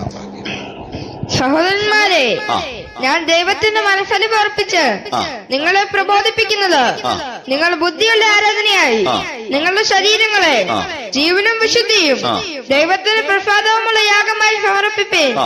ഈ ലോകത്തിന് അനുരൂപമാകാതെ നന്മയും പ്രസാദവും പൂർണ്ണതയുമുള്ള ദൈവഹിതം ഇന്നതെന്ന് തിരിച്ചറിയേണ്ടതിന് മനസ്സുബുദ്ധിക്ക് രൂപാന്തരപ്പെടണം. എന്റെ പ്രിയമുള്ളവരെ, നന്മയും പ്രസാദവും പൂർണ്ണതയുമുള്ള ഒരു ദൈവഹിതമുണ്ട്. അത് തിരിച്ചറിയണമെങ്കിൽ പോലും ഈ മനസ്സുബുദ്ധിക്ക് രൂപാന്തരപ്പെടണം. ദൈവത്തിന് മഹത്വം. ഈ ലോകത്തിന് അനുരൂപരാകരുത്. ദൈവം നമ്മളെ അതിനായിട്ട് സഹായിക്കട്ടെ. പ്രിയമുള്ളവരെ, അപ്പോൾ വെറുതെ ആരാധിച്ചാൽ പോരാ, ദൈവം പറഞ്ഞതുപോലെ ആരാധിക്കണം. ദൈവത്തിന് മഹത്വം. മാനസാന്തരം, സ്നാനം, പരിശുദ്ധാത്മാഭിഷേകം, 3 ദിവസത്തെ വഴിദൂരം പോയി ഞങ്ങൾക്ക് ദൈവത്തെ ആരാധിക്കണം. അപ്പോസ്തലപ്രവൃത്തി 2-ാം അധ്യായം അതിന്റെ 38 മുതലുള്ള വാക്യങ്ങളൊന്ന് വായിച്ചു. നിങ്ങൾ മാനസാന്തരപ്പെട്ട് നിങ്ങളുടെ പാപങ്ങളുടെ മോചനത്തിനായി ഓരോരുത്തൻ യേശുക്രിസ്തുവിന്റെ നാമത്തിൽ സ്നാനമേൽപ്പേൻ, എന്നാൽ നിങ്ങൾക്ക് പരിശുദ്ധാത്മാവെന്ന ദാനം ലഭിക്കും. അപ്പോൾ മാനസാന്തരം, സ്നാനം, പരിശുദ്ധാത്മാഭിഷേകം എന്ന 3 ആത്മീയ അനുഭവങ്ങളിലൂടെ ആദ്യമായി നമ്മൾ കടന്നു പോകണം. കഴിയുന്നില്ല, അതുകൊണ്ട് വായിച്ചാട്ടെ അതിന്റെ 40 മുതലുള്ള വാക്യങ്ങൾ. ഇപ്രകാരം വായിക്കുന്നു: ഈ വക്രതയുള്ള തലമുറയിൽ നിന്ന് നിങ്ങൾ രക്ഷപ്പെടുവിൻ. എന്ന് വെച്ചാൽ ഈ വക്രതയുള്ള തലമുറയിലെ വക്രതയിൽ നിന്നെല്ലാം ഒരു വേർപാട് നമുക്കുണ്ടായിരിക്കണം. അടുത്തത് നമ്മൾ വായിക്കുന്നത്: അപ്പോസ്തലന്മാരുടെ ഉപദേശം കേട്ടും കൂട്ടായ്മ ആചരിച്ചും അപ്പം നുറുക്കിയും പ്രാർത്ഥന കഴിച്ചും പോന്നു. നോക്കിക്കേ, എന്നെ കേൾക്കുന്ന പ്രിയമുള്ളവരെ, മിസ്രൈമിൽ തുടർന്നുകൊണ്ടുള്ള ആരാധനയല്ല. മിസ്രൈമിൽ നിന്ന് 3 ദിവസത്തെ വഴിദൂരം പോയി വേണം യാത്ര ചെയ്യാൻ. തടയാൻ ഫറവോൻ പല വഴികളും നോക്കിയെങ്കിലും അവസാനം ഗത്യന്തരമില്ലാതെ ഉപായത്താൽ അവരെ അവിടെ തളച്ചിടുവാൻ നോക്കുകയാണ്. നിങ്ങൾ ഇവിടെ തന്നെ യാഗം കഴിച്ചു. മാത്രമല്ല, അവിടെയും നടക്കത്തില്ല എന്ന് കണ്ടപ്പോൾ പറയുകയാണ്: ദൈവത്തിന് മഹത്വം, നിങ്ങൾ അതിദൂരം പോകരുത്. മിസ്രൈമിൽ നിന്ന് അതിദൂരം പോകരുത്. ദൈവത്തിന് മഹത്വം. എന്താ പ്രിയമുള്ളവര്, ഈ പറയുന്നതിന്റെ അർത്ഥമെന്നറിയാമോ? ലോകത്തോട് ഒത്തിരി നിങ്ങൾ വേർപെടരുത്. ചുരുക്കം പറഞ്ഞാൽ, എന്റെ ഭാഷയിൽ പറഞ്ഞാൽ, ഒരു കാല് മിസ്രൈമിലും ഒരു കാല് മരുഭൂമിയിലും, ഒരു കാല് ദൈവസഭയിലും ഒരു കാല് ലോകത്തിലും. അത്യാവശ്യം വന്നാൽ ദൈവസഭയിലെ കാലെടുത്ത് ലോകത്തിൽ വെച്ച് ലോകത്തിൽ മിടുക്കനായിട്ട് ജീവിക്കാൻ കഴിയണം. ആ പരുവത്തി വേണം നീ നിൽക്കാനെന്ന ഫറവോൻ നിനക്ക് തരുന്ന ആലോചന. ദൈവത്തിന് മഹത്വം. മിസ്രൈമിൽ തുടർന്നുകൊണ്ടുള്ള ആരാധന പ്രിയമുള്ളവരെ ഫറവോന്റെ ആലോചനയാ. മിസ്രൈമിൽ നിന്ന് വേർപെട്ട് വേണം ഈ യാത്ര ചെയ്യാൻ. ഈ യാത്രയിൽ പങ്കാളിയാകുന്ന ഒരാൾക്കു മാത്രമേ പ്രിയമുള്ളവരെ ദൈവത്തിന്റെ അവകാശത്തിൽ എത്തുവാൻ കഴിയത്തുള്ളൂ. യാത്ര ചെയ്യാതെ എന്നെ കേൾക്കുന്ന പ്രിയമുള്ളവരെ ഒരിടത്ത് നിന്ന് മറ്റൊരിടത്ത് എത്തുവാൻ നമുക്കൊരിക്കലും കഴിയത്തില്ല. ദൈവത്തിന് മഹത്വം. മിസ്രൈമിൽ തുടർന്നുകൊണ്ടുള്ള ആരാധന ഇന്ന് നമ്മുടെ ചുറ്റും നമുക്ക് കാണുവാനായിട്ട് കഴിയും. പ്രിയമുള്ളവരെ, നമ്മുടെ തലയൊന്ന് ഉയർത്തി നോക്കിയാൽ നമുക്ക് നമ്മുടെ ചുറ്റുപാടും നടക്കുന്ന മിസ്രൈമിൽ തുടർന്നുകൊണ്ടുള്ള ആരാധന നമുക്ക് കാണുവാനായിട്ട് കഴിയും.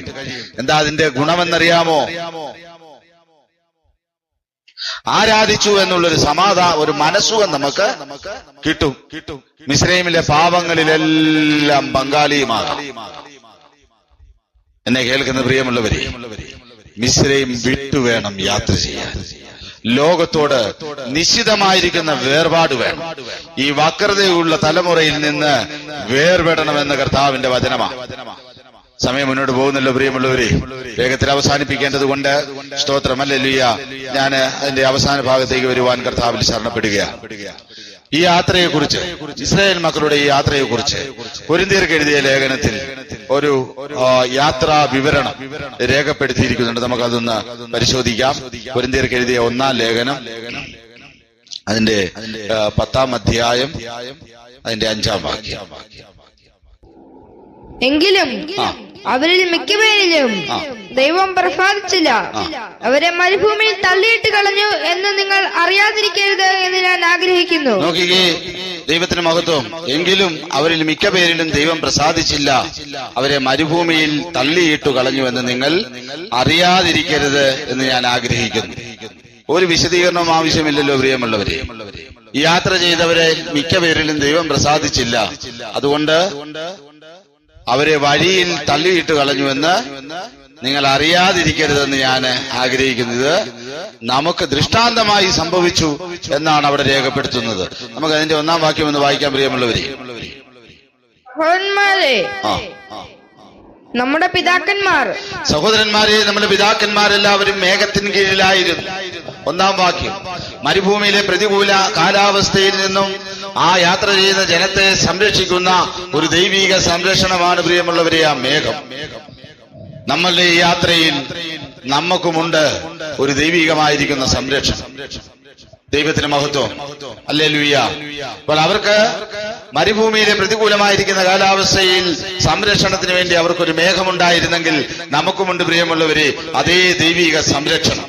അടുത്ത വാക്യം വായിച്ചാൽ, എല്ലാവരും സമുദ്രത്തിലൂടെ കടന്ന് എല്ലാവരും മേഘത്തിലും സമുദ്രത്തിലും സ്നാനമേറ്റ് എല്ലാവരും മേഘത്തിലും സമുദ്രത്തിലും സ്നാനമേറ്റു, വെള്ളത്തിലും ആത്മാവിലും നാം വീണ്ടും ജനിച്ചു. 3-ാം വാക്യം വായിച്ചു. എല്ലാവരും ഒരേ ആത്മിക ആഹാരം തിന്ന് എല്ലാവരും ഒരേ ഏറ്റവും മോശയോട് ചേർന്നു അല്ലേ? സ്നാനമേറ്റ് മോശയോട് ചേർന്നു. ദൈവത്തിന് മഹത്വം. അവർ മോശയോട് ചേർന്നു, നാം ക്രിസ്തുവിനോട് ചേർന്നു. അടുത്തത്. എല്ലാവരും ഒരേ ആത്മിക ആഹാരം തിന്ന് ഒരേ ആത്മീയ പാനീയം കുടിച്ചു, വചനം കേട്ടു, പരിശുദ്ധാത്മാവിൽ നിറഞ്ഞു. അടുത്ത വാക്യം. അവരെ അനുഗമിച്ച ആത്മീക പാറയിൽ നിന്നല്ലോ അവർ കുടിച്ചത്. അവരെ അനുഗമിച്ച ആത്മീക പാറയിൽ നിന്നല്ലോ അവർ കുടിച്ചത്. ആ പാറ ക്രിസ്തുവായിരുന്നു. ആ പാറ ക്രിസ്തുവായിരുന്നു. ഇത് എഴുതിയിരിക്കുന്നത് നമ്മളുടെ ബുദ്ധി ഉപദേശത്തിനാണെന്ന് ഈ ഭാഗത്ത് രേഖപ്പെടുത്തുന്നതിന് 11-ാം വാക്യത്തിന്റെ 2-ാം ഭാഗം ഒന്ന് വായിച്ചു. ആകയാൽ ലോകാവസാനം വന്നെത്തിയിരിക്കുന്ന നമുക്ക് ബുദ്ധി ഉപദേശത്തിനായി എഴുതിയുമിരിക്കുന്നു. ലോകാവസാനം വന്നെത്തിയിരിക്കുന്ന നമുക്ക് ബുദ്ധി ഉപദേശത്തിനായി എഴുതിയുമിരിക്കുന്നു. എന്നെ കേൾക്കുന്ന പ്രിയമുള്ളവരെ, എന്ത് ബുദ്ധി ഉപദേശമാണ്, എന്ത് ബുദ്ധിയാണ് പ്രിയമുള്ളവരെ ഈ തിരുവെഴുത്ത് ഇങ്ങനെ എഴുതിയിരിക്കുന്നതിൽ നിന്നുള്ളത്? ഒറ്റ ബുദ്ധി ഉപദേശമാണ്. അവർ വഴിയിൽ നശിച്ചു പോയതുപോലെ നിങ്ങൾ നശിച്ചു പോകരുത്. ഈ വഴിയിൽ നശിച്ചു പോയവരുണ്ട്, അവരെ പോലെ നിങ്ങൾ നശിച്ചു പോകരുത്.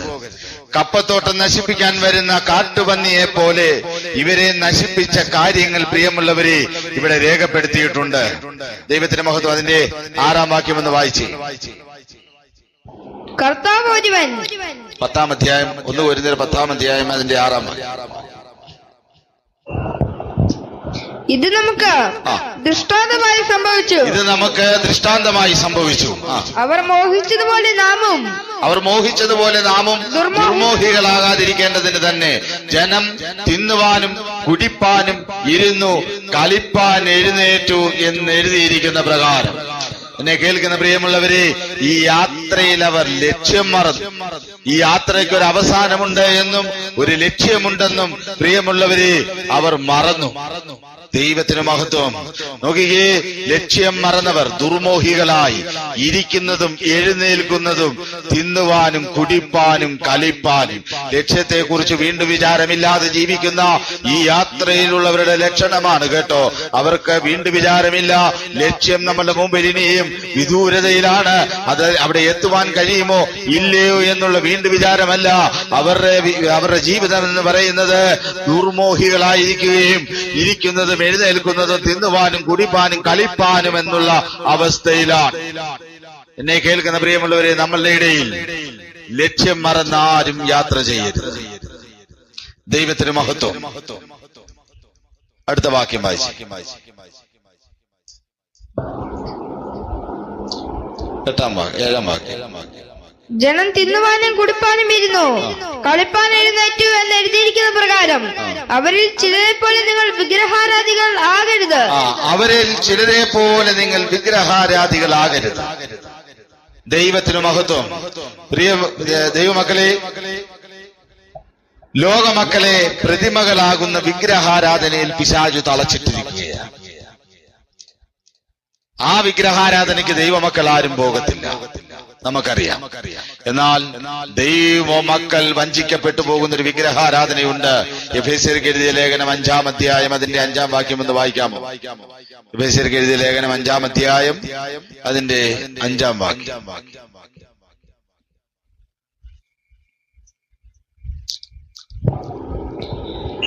ദുർനടപ്പുകാരൻ, അശുദ്ധൻ, വിഗ്രഹാരാധിയായ ദ്രവ്യാഗ്രഹി. വിഗ്രഹാരാധിയായിരിക്കുന്ന ദ്രവ്യാഗ്രഹി. ദൈവത്തിന് മഹത്വം. എന്നെ കേൾക്കുന്ന പ്രിയമുള്ളവരെ, ദൈവമക്കളുടെ ഇടയിൽ ഉണ്ടാകാൻ സാധ്യതയുള്ളൊരു വിഗ്രഹമാണ് പണമെന്ന് പറയുന്നത്.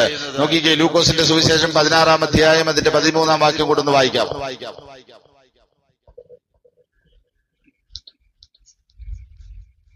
ലൂക്കോസിന്റെ സുവിശേഷം 16-ാം അധ്യായം അതിന്റെ 13-ാം വാക്യം.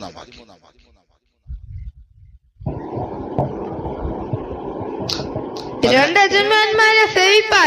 യജമാനന്മാരെ സേവിപ്പാൻ ഒരു ഭൃത്യനും കഴിയുകയില്ല. അവൻ ഒരുവനെ പകച്ച് മറ്റവനെ സ്നേഹിക്കും, ഒരുവനെ പകച്ച് മറ്റവനെ സേവിക്കും. അല്ലെങ്കിൽ ഒരുത്തനോട് പറ്റിച്ചെന്ന് മറ്റവനെ നിരസിക്കും. നിങ്ങൾക്ക് ദൈവത്തെയും മാമോനെയും സേവിപ്പാൻ കഴിയുകയില്ല. നിങ്ങൾക്ക് ദൈവത്തെയും മാമോനെയും ഒരുമിച്ച് സേവിക്കാൻ കഴിയത്തില്ല. ദൈവത്തിന്റെ മഹത്വം. അപ്പോൾ പ്രിയമുള്ളവരെ, ദൈവമക്കളുടെ ജീവിതത്തിൽ സൂക്ഷിക്കേണ്ടുന്ന ഒന്നാണ് ഈ ദ്രവ്യാഗ്രഹം. നമ്മളുടെ ഇടയിൽ പ്രിയമുള്ളവരെ, ഇങ്ങനെ വിഗ്രഹാരാധന പോലെയുള്ള ദ്രവ്യാഗ്രഹം നമ്മളുടെ ഇടയിൽ ആർക്കും ഉണ്ടാകാതിരിക്കട്ടെ. ദൈവത്തിന്റെ മഹത്വം. അടുത്ത ഭാഗം ഒന്ന് വായിച്ചേ. കൊരിന്ത്യർക്ക് എഴുതിയ ലേഖനം 10-ാം അധ്യായം അതിന്റെ 8-ാം വാക്യം. അവരിൽ ചിലർ പരസംഗം ചെയ്ത് ഒരു ദിവസത്തിൽ 23,000 പേർ. അവരിൽ ചിലർ പരസംഗം ചെയ്ത് നശിച്ചുപോയി. ഇസ്രായേൽ മക്കൾ, എന്നെ കേൾക്കുന്ന പ്രിയമുള്ളവരെ ശ്രദ്ധിച്ച് കേൾക്കണം. ഇസ്രായേൽ മക്കൾ അന്യജനം മോഹിച്ച് നടന്ന് പരസംഗം ചെയ്തതുപോലെ സാധാരണ നിലയിൽ ദൈവമക്കളുടെ ഇടയിൽ സംഭവിക്കാറില്ല. ദൈവത്തിന് മഹത്വം. പക്ഷേ ഇവിടെ നാം ശ്രദ്ധിക്കേണ്ടുന്ന ഒരു പരസംഗമുണ്ട്. നാം നേരത്തെ വായിച്ചതാണ്, ഒന്നുകൂടെ വായിക്കാം. യാക്കോബിന്റെ ലേഖനം 4-ാം അധ്യായം അതിന്റെ 4-ാം വാക്യം വായിക്കാൻ ഞാൻ പറഞ്ഞോളാം പ്രിയമുള്ളവർ, എടുത്തു വായിക്കണമെന്നില്ല. അവിടെ അവരെ വിളിക്കുന്ന ഒരു പേരുണ്ട്. വ്യഭിചാരിണികളായുള്ളവരെ ലോകസ്നേഹം ദൈവത്തോട് ശത്രുതമാകുന്നു. പരസംഗം ചെയ്ത് നടക്കുന്ന ആളുകളെ വിളിക്കുന്ന അതേ പേരാണ് പ്രിയമുള്ളവരെ വ്യഭിചാരിണികളായുള്ളവരെ. അപ്പോൾ ദൈവമക്കളുടെ ഇടയിൽ കാണുവാൻ കഴിയുന്ന പരസംഗം എന്ന് പറയുന്നത് അന്യജനം മോഹിച്ചു നടന്നുള്ള പരസംഗമായിരിക്കത്തില്ല. പിന്നെയോ അവരുടെ ഇടയിലുള്ള പരസംഗത്തിന് ലോകസ്നേഹമാണ് കാരണം. അതുകൊണ്ട് എന്നെ കേൾക്കുന്ന പ്രിയമുള്ളവരെ, ആരെങ്കിലും ലോകസ്നേഹത്തിൽ കുടുങ്ങിയിട്ടുണ്ടെങ്കിൽ അതിൽ നിന്ന് നാം പുറത്തു വരണം. 4-ാം വാക്യം, അടുത്ത വാക്യം. അവരിൽ ചിലർ പരീക്ഷിച്ച സർപ്പങ്ങളാൽ അവരിൽ ചിലർ കർത്താവിനെ പരീക്ഷിച്ചു. ദൈവത്തിന് മഹത്വം. ഇസ്രായേൽ മക്കൾ ദൈവത്തെ പരീക്ഷിച്ചു. 78-ാം സങ്കീർത്തനം 18-19 വാക്യങ്ങളൊന്ന് ഓടിച്ചു വായിച്ചു.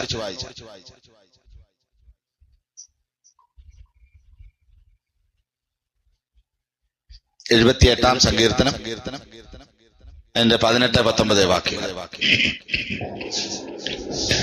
തങ്ങളുടെ കൊതിക്ക് ഭക്ഷണം ചോദിച്ചുകൊണ്ട് അവർ ഹൃദയത്തിൽ ദൈവത്തെ പരീക്ഷിച്ചു. നമ്മുടെ പ്രാർത്ഥനകളൊക്കെ നമ്മൾ ശ്രദ്ധിക്കണം കേട്ടോ. ഹൃദയത്തിലെ കൊതിയല്ല ദൈവത്തോട് ചോദിക്കേണ്ടത്. പിന്നെയോ കർത്താവ് എന്താ പറഞ്ഞത്? നിങ്ങളുടെ ആവശ്യങ്ങൾ സ്തോത്രത്തോടുകൂടി ദൈവത്തെ അറിയിക്കുക അത്രേ വേണ്ടത്. അതിനപ്പുറത്ത് കൊതി ചോദിച്ചാൽ ദൈവത്തെ പരീക്ഷിച്ചു. അടുത്ത വാക്യം കൂടെ വായിച്ചു. അവർ ദൈവത്തിന് വിരോധമായി സംസാരിച്ചു. മരുഭൂമിയിൽ മേശയൊരുക്കുവാൻ ദൈവത്തിന് കഴിയുമോ? നിന്നെ ഈ വിളിച്ചു കൊണ്ടുവന്നിരിക്കുന്ന ദൈവത്തിന് നിനക്ക് ആവശ്യമുള്ളതൊക്കെ തരാൻ കഴിയുമോ എന്നുള്ള ചിന്ത എന്നെ കേൾക്കുന്ന ദൈവമക്കളെ നമ്മളുടെ ഇടയിൽ ഉണ്ടാകാൻ പാടില്ല. നീ ചോദിക്കുന്നതിലും നനയ്ക്കുന്നതിലും അത്യന്തം പരമായി നിന്നെ നടത്തുവാൻ കഴിവുള്ള ഒരു ദൈവമാണ് നിന്നെ വിളിച്ചിരിക്കുന്നത് എന്നുള്ള ഓർമ്മ നിനക്കുണ്ടായിരിക്കണം. പക്ഷേ കർത്താവ് നമ്മളുടെ ആഗ്രഹങ്ങളെയല്ല നമ്മളുടെ ആവശ്യങ്ങളെയാണ് നോക്കുന്നതെന്നുള്ള ഓർമ്മയും നമുക്കുണ്ടായിരിക്കണം. ദൈവത്തിന് മഹത്വം. ഒരു വാക്യം നമുക്കൊന്ന് വായിക്കാമോ? ആവർത്തന പുസ്തകം 9-ാം അധ്യായം അതിന്റെ 7-ാം വാക്യം. ആവർത്തന പുസ്തകം 9-ാം അധ്യായം അതിന്റെ 7-ാം വാക്യം. നീ മരുഭൂമിയിൽ വെച്ച് നിന്റെ ദൈവമായ യഹോവയെ കോപിച്ചു എന്ന് ഓർക്ക. മറന്നു കളയരുത്. ഇസ്രായേൽ ദേശത്തു നിന്ന് പുറപ്പെട്ട നാൾ മുതൽ ഈ സ്ഥലത്ത് വന്നതുവരെയും നിങ്ങൾ ദൈവത്തോട് മത്സരിക്കുന്നവരായിരുന്നു. മറക്കരുതെന്നാ കേട്ടോ. നേരത്തെ ഞാൻ പറഞ്ഞതുപോലെ, നമ്മുടെ പ്രാരംഭ സമയത്ത് പറഞ്ഞതുപോലെ ഓർത്തിരിക്കേണ്ടത് ഒരു വിഷയമാണ്. ദൈവത്തോട് യാത്ര പുറപ്പെട്ടപ്പോൾ മുതൽ ഇതുവരെയും മത്സരമായിരുന്നെങ്കിൽ എന്നെ കേൾക്കുന്ന പ്രിയമുള്ളവരെ, ആ മത്സരം നമുക്ക് അങ്ങോട്ട് വേണ്ടാന്ന് വെക്കാം. ദൈവത്തിന്റെ ബലമുള്ള കരത്തിന്റെ കീഴിൽ താണിരിപ്പാൻ, തക്ക സമയത്ത് അവൻ ഉയർത്തുന്നത് വരെ കർത്താവിന്റെ ബലമുള്ള കരത്തിന്റെ കീഴിൽ താണിരിപ്പാൻ നമുക്ക് നമ്മളുടെ ജീവിതത്തെ കർത്താവിന്റെ കരങ്ങളിൽ സമർപ്പിക്കാം. കർത്താവിനെ പരീക്ഷിക്കുന്നവരാകരുത്. നമ്മളുടെ ഹൃദയത്തിന്റെ കൊതിക്കുള്ളത് കർത്താവിനോട് ചോദിക്കരുത്. കർത്താവ് നമ്മളോട് പറഞ്ഞു, യാചിപ്പിനെന്നാൽ നിങ്ങൾക്ക് കിട്ടും. ദൈവത്തിന് മഹത്വം.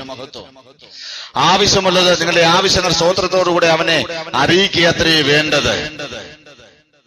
നീ അറിയിക്കുന്ന ആവശ്യം, നീ യാചിക്കുന്ന യാചന, നീ അറിയിക്കുന്ന ആവശ്യം ദൈവം നിനക്ക് തരും. അതല്ലെങ്കിൽ അതിനേക്കാൾ മികച്ചത് ദൈവം തരും. അതുകൊണ്ടാണ് തിരുവെഴുത്ത് പറയുന്നത്, നീ ചോദിക്കുന്നതിലും നനയ്ക്കുന്നതിലും അത്യന്തം പരമായി നിന്നെ നടത്തുവാൻ കഴിവുള്ള ഒരു ദൈവമാണ് നിന്നെ വിളിച്ചിരിക്കുന്നതെന്നുള്ള ഓർമ്മ നിനക്കുണ്ടായിരിക്കണം. അടുത്ത ഭാഗം ഒന്ന് വായിക്കാമോ? എന്റെ 11-ാം വാക്യം, 10-ാം വാക്യം. ദൈവത്തിന്റെ പേരിൽ കൊണ്ട് എഴുതിയ 2 കൽപ്പലക. അല്ലല്ല, ഒരുത്തർക്ക് എഴുതിയ ലേഖനം 10-ാം അധ്യായം അതിന്റെ 10-ാം വാക്യം. അവരിൽ ചിലർ പിറുപിറുത്ത് സംഹാരിയാൽ നശിച്ചു പോയതുപോലെ നിങ്ങൾ പിറുപിറുക്കുകയും അരുത്. ഇത് ദൃഷ്ടാന്തമായിട്ട് അവർക്ക് സംഭവിച്ചു. ലോകാവസാനം വന്നെത്തിയിരിക്കുന്ന നമുക്ക് ബുദ്ധി ഉപദേശത്തിനായി എഴുതിയുമിരിക്കുന്നു. ഭക്തന്മാരായി ജീവിച്ച നമ്മുടെ പൂർവ്വപിതാക്കന്മാർ വിശുദ്ധ വേദപുസ്തകത്തിൽ കാണുന്നവർക്ക് പ്രിയമുള്ളവരെ, പിറുപിറുക്കാനാണെങ്കിൽ നിരവധി സന്ദർഭങ്ങൾ ഉണ്ടായി. അബ്രഹാമിനെ ഒന്ന് ഓർത്തി. ദൈവത്തിന് മഹത്വം. സ്വന്തം പിതൃദേശത്ത് സ്വസ്ഥമായി ജീവിച്ചു എന്ന് വേണമെങ്കിൽ നമുക്ക് പറയാം, അല്ലേ? സ്വന്തമായ പിതൃദേശത്ത് ജീവിച്ചിരുന്ന അബ്രഹാമിനെ വിളിച്ചു പറഞ്ഞു, ഞാൻ നിനക്ക് ഒരു ദേശം അവകാശമായി തരാം, യാത്ര പുറപ്പെടാൻ പറഞ്ഞു. അപ്പോൾ ചാർച്ചക്കാർ പിതൃദേശം സകലതും വിട്ട് അബ്രഹാം കനാൻ ദേശത്തേക്ക് യാത്രയായി.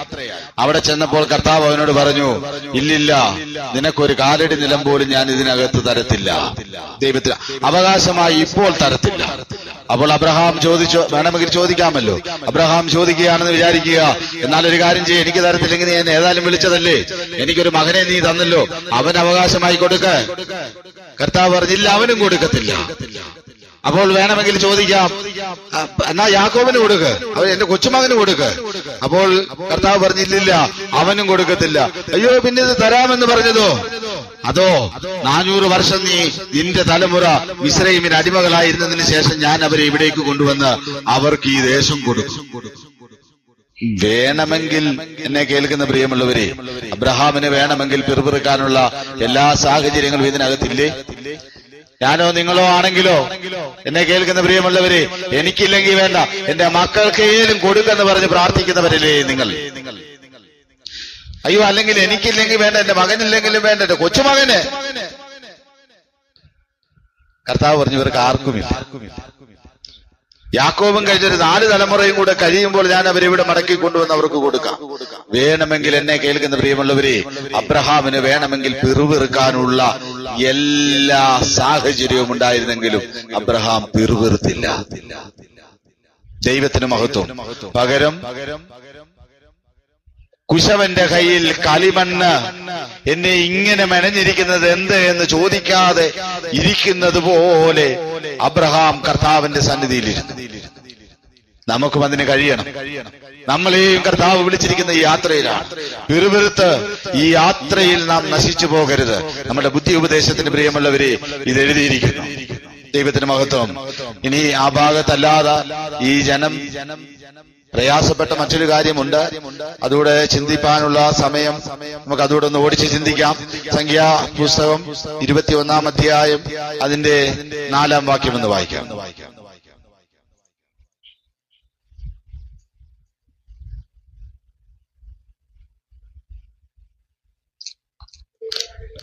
21-4 സംഖ്യാപുസ്തകം 21-ന്റെ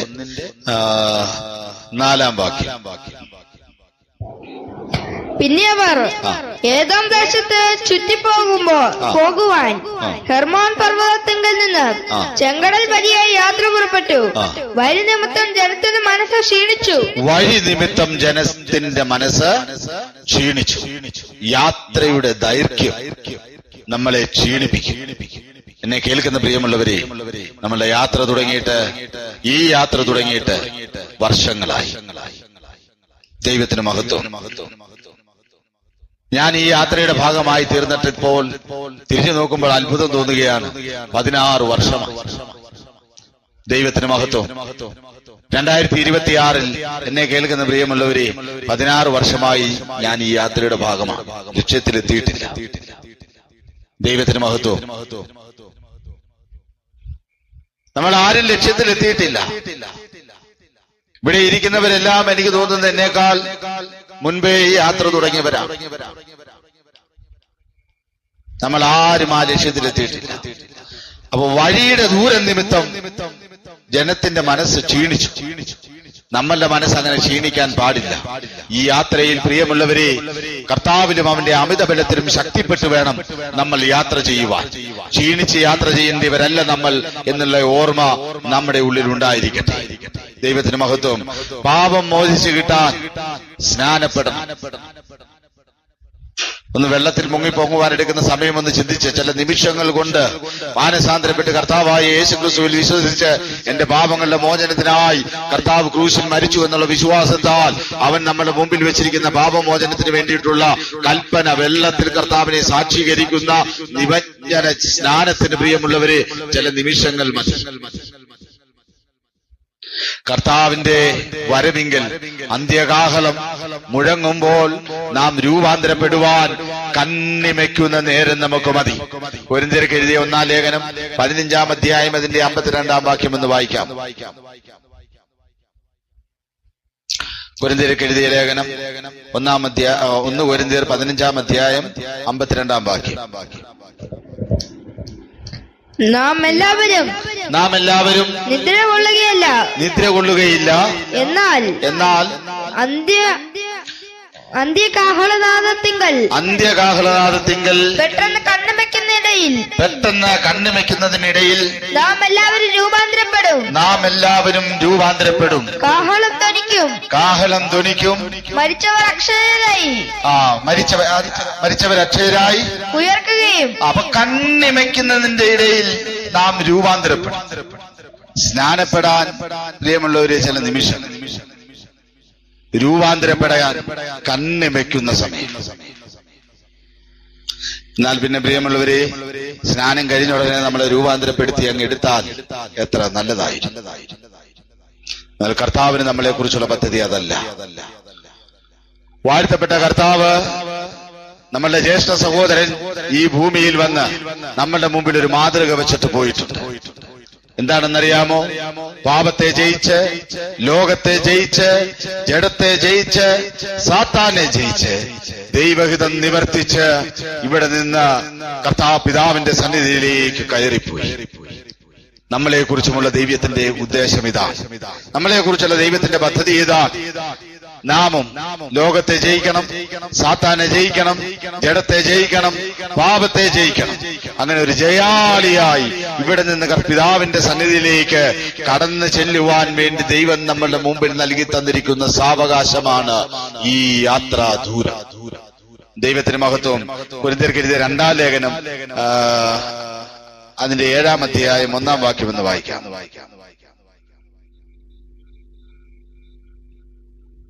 പ്രിയമുള്ളവരെ, ഈ വാഗ്ദത്തങ്ങൾ നമുക്കുള്ളത് കൊണ്ട് നാം ജഡത്തിലെയും ആത്മാവിലെയും സകല കന്മഷവും നീക്കി നമ്മെ തന്നെ വെടിപ്പാക്കി ദൈവഭയത്താൽ. ഈ വാഗ്ദത്തങ്ങൾ നമുക്കുള്ളത് കൊണ്ട് ജഡത്തിലെയും ആത്മാവിലെയും സകല കന്മഷവും നീക്കി. അതിനുള്ള സമയമാ. പാട്ടുകാരൊക്കെ പാടുന്നില്ലേ? വീടും വയലും തോട്ടവുമെല്ലാം നേടുവാനുള്ള സമയമിതല്ല. വീടും വയലും തോട്ടവുമെല്ലാം നേടുവാനുള്ള സമയമിതല്ല. കാടും മലയും മാവലോടോടി നേടുക നീ ആത്മാക്കളെയും. കാടും മലയും മാവലോടോടി നേടുക നീ ആത്മാക്കളെയും. ഈ ജീവിതത്തിന്റെ വഴിത്താരി എന്നെ കേൾക്കുന്ന പ്രിയമുള്ളവരെ, നമ്മുടെ മുമ്പിൽ ഒരൊറ്റ ലക്ഷ്യമേ ഉണ്ടാകാം. അത് കർത്താവ് നമ്മൾക്ക് വേണ്ടി ഒരുക്കിയിരിക്കുന്ന ആ പിതാവിന്റെ വാസസ്ഥലത്തിൽ പ്രവേശിക്കുക. ദൈവത്തിന് മഹത്വം. അതിന് ജഡത്തിലെയും ആത്മാവിലെയും സകല കന്മഷവും നീക്കി ഒരു ജയാളിയായി കർത്താവിന്റെ സന്നിധിയിൽ ചെല്ലുവാൻ കർത്താവ് നമുക്കിവിടെ അവസരം തന്നിരിക്കുകയാണ്. അതിന്റെ ഇടയിലുള്ള വെല്ലുവിളികളെ, അതിന്റെ ഇടയിലുള്ള കഷ്ടതകളെ കുറിച്ച് പൗലോസ് അപ്പോസ്തലൻ പറയുന്നത് പോലെ പറയാനായിട്ട് കഴിയണം.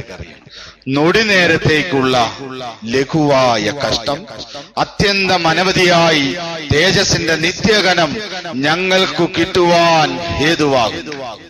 അതിന്റെ ഇടയിലുള്ള എല്ലാ പ്രയാസങ്ങളെയും പ്രതിസന്ധികളെയും പ്രതികൂലങ്ങളെയും നാം കാണേണ്ടുന്നത് ഇങ്ങനെയാണ്. അത് നൊടി നേരത്തേക്കുള്ള ലഘുവായ കഷ്ടമാണ്. ആ നൊടി നേരത്തേക്കുള്ള ലഘുവായ കഷ്ടം നാം അനുഭവിക്കുമ്പോൾ അത്യന്തം അനവധിയായി തേജസ്സിന്റെ നിത്യഗനം ഞങ്ങൾക്ക് കിട്ടുവാൻ ഹേതുവാകും. നമ്മുടെ ജീവിതത്തിലെ പ്രയാസങ്ങളും പ്രതിസന്ധികളും പ്രതികൂലങ്ങളും നമ്മുടെ തേജസ്സിന്റെ ഘനം കൂട്ടുന്നതാണെന്നുള്ള ഓർമ്മയിൽ പിറുപിറുക്കാതെ, സംഹാരിയാൽ നശിച്ചു പോകാതെ ദൈവത്തിന് മഹത്വം. ഹല്ലേലൂയ. നമ്മുടെ മുമ്പിൽ വെച്ചിരിക്കുന്ന ആ സ്വസ്ഥതയിലേക്ക് പ്രവേശിക്കുവാൻ നമുക്ക് നമ്മുടെ ജീവിതത്തെ ദൈവത്തിന്റെ കരങ്ങളിൽ സമർപ്പിക്കാം. ഒരിക്കൽ കൂടി ആ വാക്യം വായിക്കാം. ആവർത്തന പുസ്തകം 12-ാം അധ്യായം അതിന്റെ 9-ാം വാക്യം. നിങ്ങളുടെ ദൈവമായ യഹോവ നിങ്ങൾക്ക് തരുന്ന സ്വസ്ഥതയ്ക്കും അവകാശത്തിനും നിങ്ങൾ ഇതുവരെ എത്തിയിട്ടില്ലല്ലോ. ഓർക്കണം, ഭയപ്പെടണം. നാം ലക്ഷ്യത്തിലെത്തിയിട്ടില്ല. ഈ വചനങ്ങളാൽ ദൈവം നമ്മെ ഏവരെയും ധാരാളമായി അനുഗ്രഹിക്കട്ടെ. ആമേൻ.